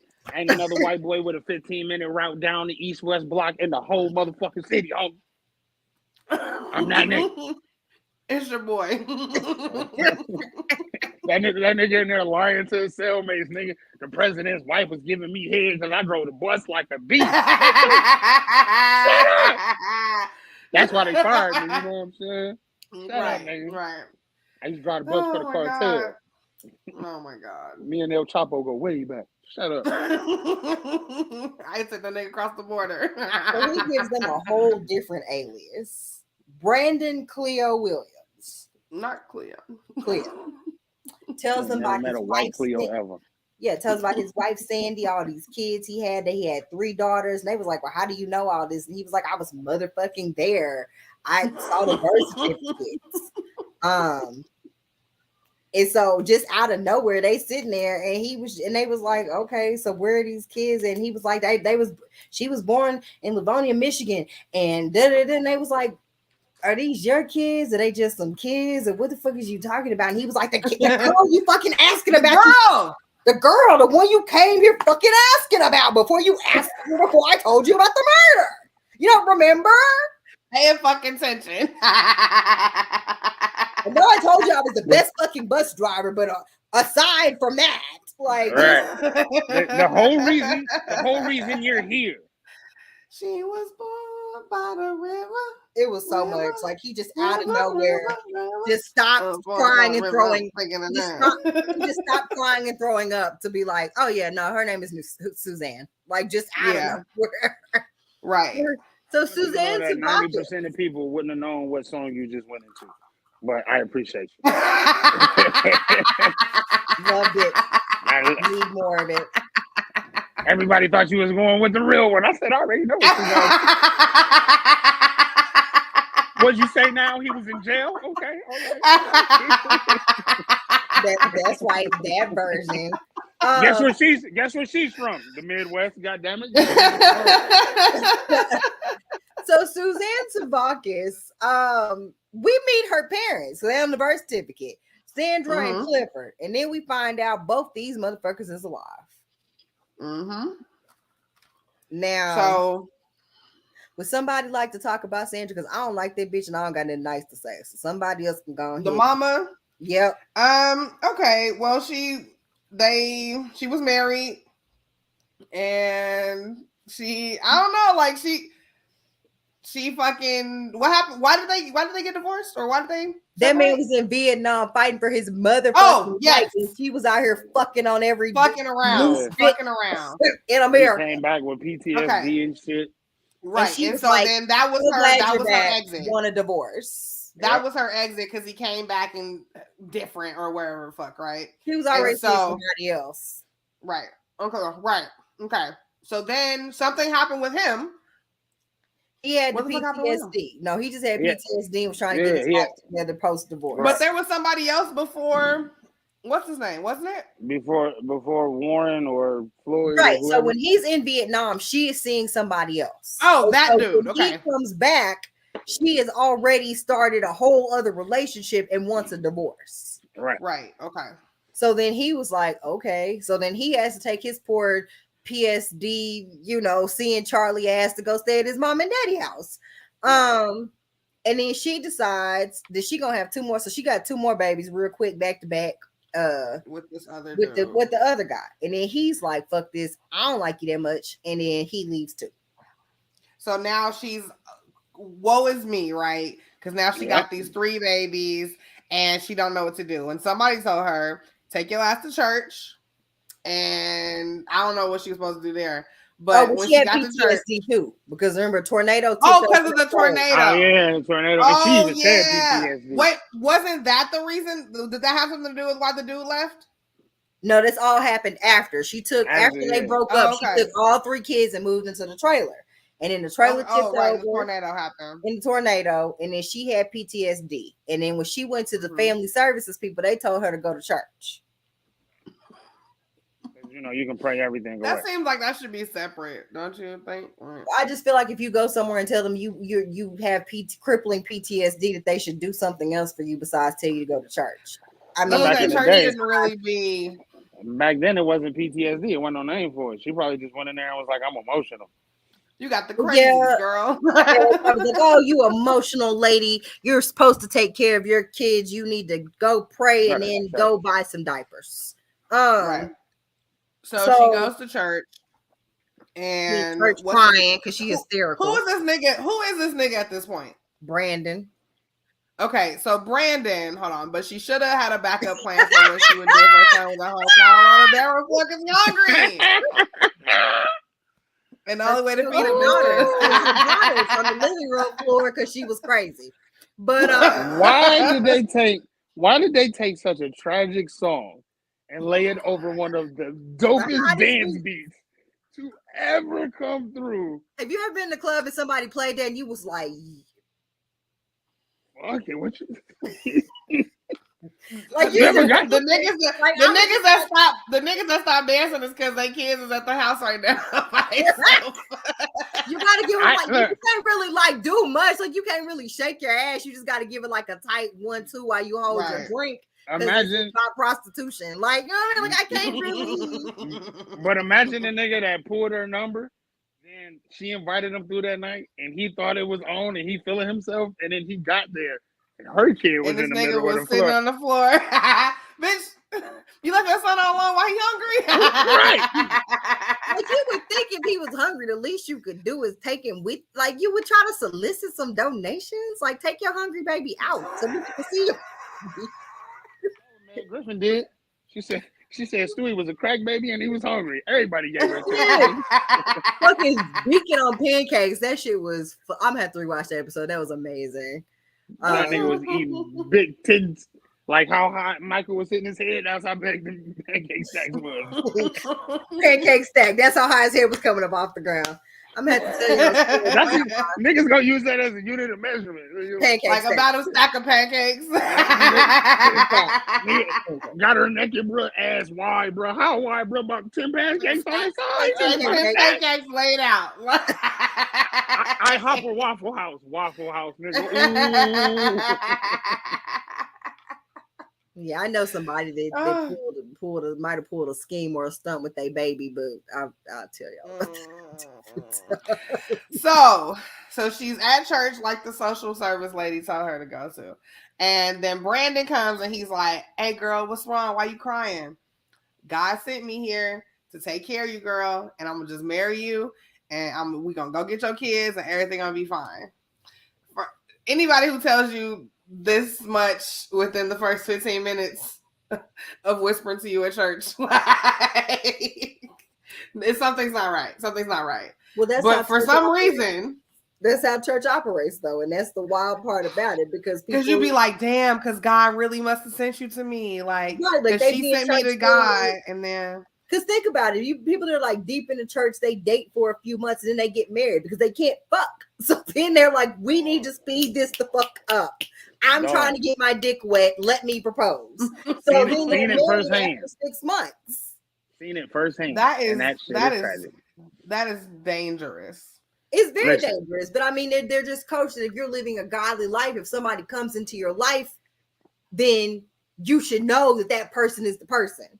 So it shouldn't take you 3 years to figure it out. You don't live together, you don't have sex, you just go on some dates and hold hands, and that's the person you should marry. That's what that shit is. Niggas is trying to fuck, and they trying to. I mean, that's really what it is. Like it ain't got shit to do with nothing else. Like you're supposed to be saving yourself for marriage, and you're like, well, we could just get married. You want to fuck so bad. I'm the most clairvoyant nigga I know. And anytime God done spoke to me to tell me to tell somebody, like, He ain't never told me. Go on over there and get that girl and tell her it's because of her kids. Nigga, you're lying. I guess times were different, and maybe because I feel like when you married like these people, it wasn't a lot of that. Oh, I'm gonna marry you, but I don't fuck with your kids type shit. Because women couldn't have anything. You know what I mean? Like it would be very difficult for you to marry somebody and not provide for their kids because women didn't work. Like we're talking about like 1970. We're talking about like right when he got out of jail. We're talking about the early 70s. No, for sure. Or like late, early 70s. Women were only able to get credit cards with a husband's signature. All right. So you kind of needed like when if something happened to your first husband, you kind of did have to go like run up and get another one in 5 months.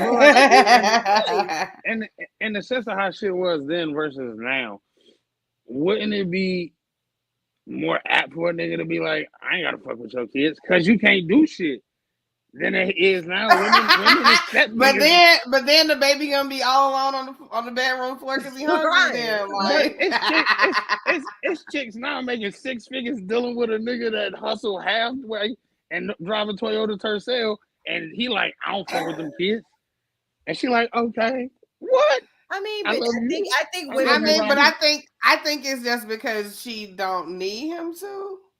So like anything that he would choose to do would just be like out of because he wanted to. If I like, dated a chick and the words "I don't fuck with your son" came out her mouth, I'm calling my girl cousins. Bitch, you getting your ass. Yeah, because you're right. Human beings, but these women are desperate for a man, any man. So when a nigga say I don't fuck with your kids, they be like, okay with that shit. It's some of them that's married to people and had the kids with them, and they be like, I don't fuck with our kids, and they be like, okay. What's that lady name? I'm married to fucking Love and Marriage Huntsville. She went to try to go to that fucking mixer, and her dad and the daddy was like, "Nah, I ain't finna watch them fucking kids."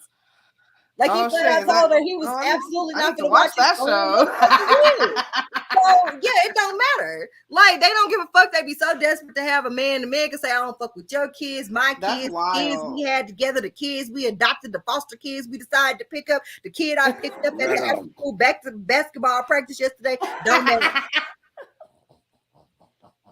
They are not required to input anything, apparently. But your nieces and nephews, I fuck with them hard. What? These folks be doing a lot for just nothing. So yeah, this nigga married her and they got 3 kids and she think everything's real cool. And then she get home and she like, oh, this nigga's crazy. Mm-hmm. He got the knives out and shit. He just be walking around with a knife and shit. Like, and then I want to point out that her kids were in fact not hungry on the bathroom floor, but they had dirty diapers. Yes. She had to write a high check for diapers. Yes.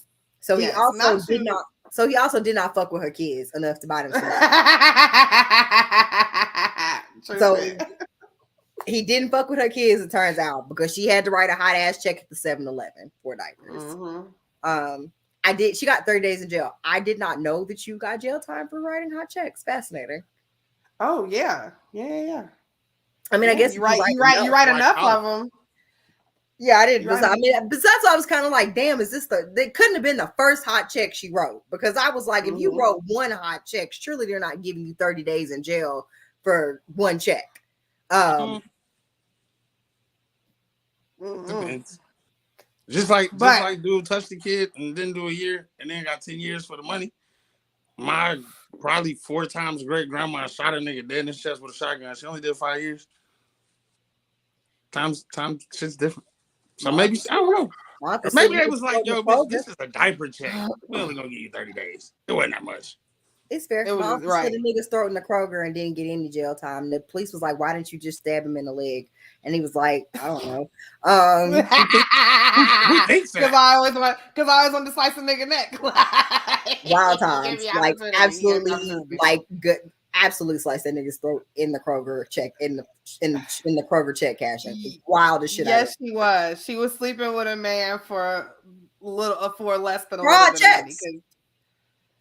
For air, for $0, for acknowledgement, for free, have a husband, to get her kids. Well, she slept with him to get her kids back. Yeah, that was the plan. So in that 30 days, not for money, but to get her kids back. To get her kids back. Jail, and that's priceless, right?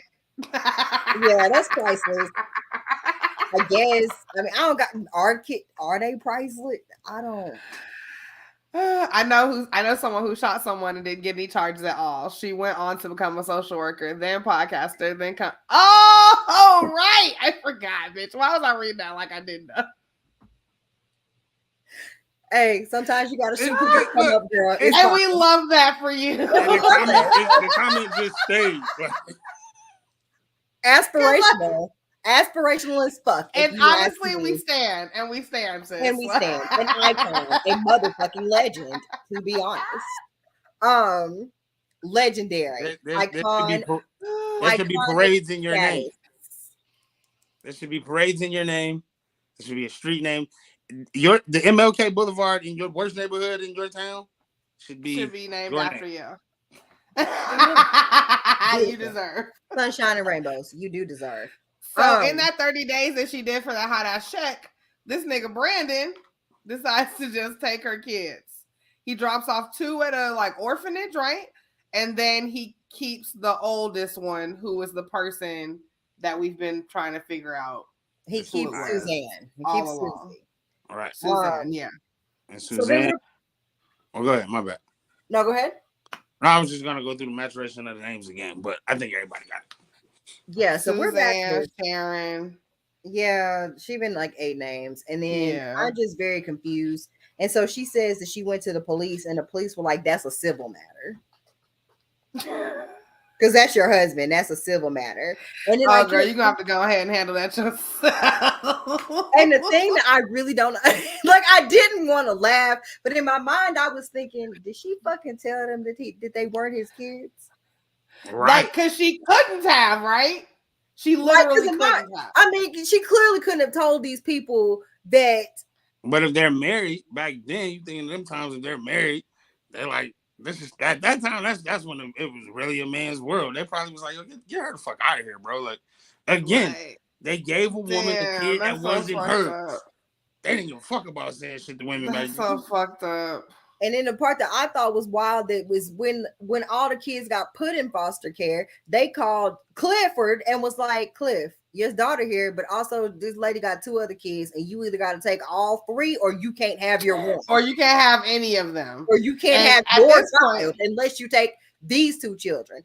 Instead of them being like, call a motherfucking daddy and send them to their daddy house and y'all set up visitation. Right. And the way that he was still kind of suffering from the war and stuff like that, and he just felt like with no job, with PTSD, living in his mom and daddy house, and they was like, "You need to take on 3 toddlers, or you can't have, or you're not having any of them."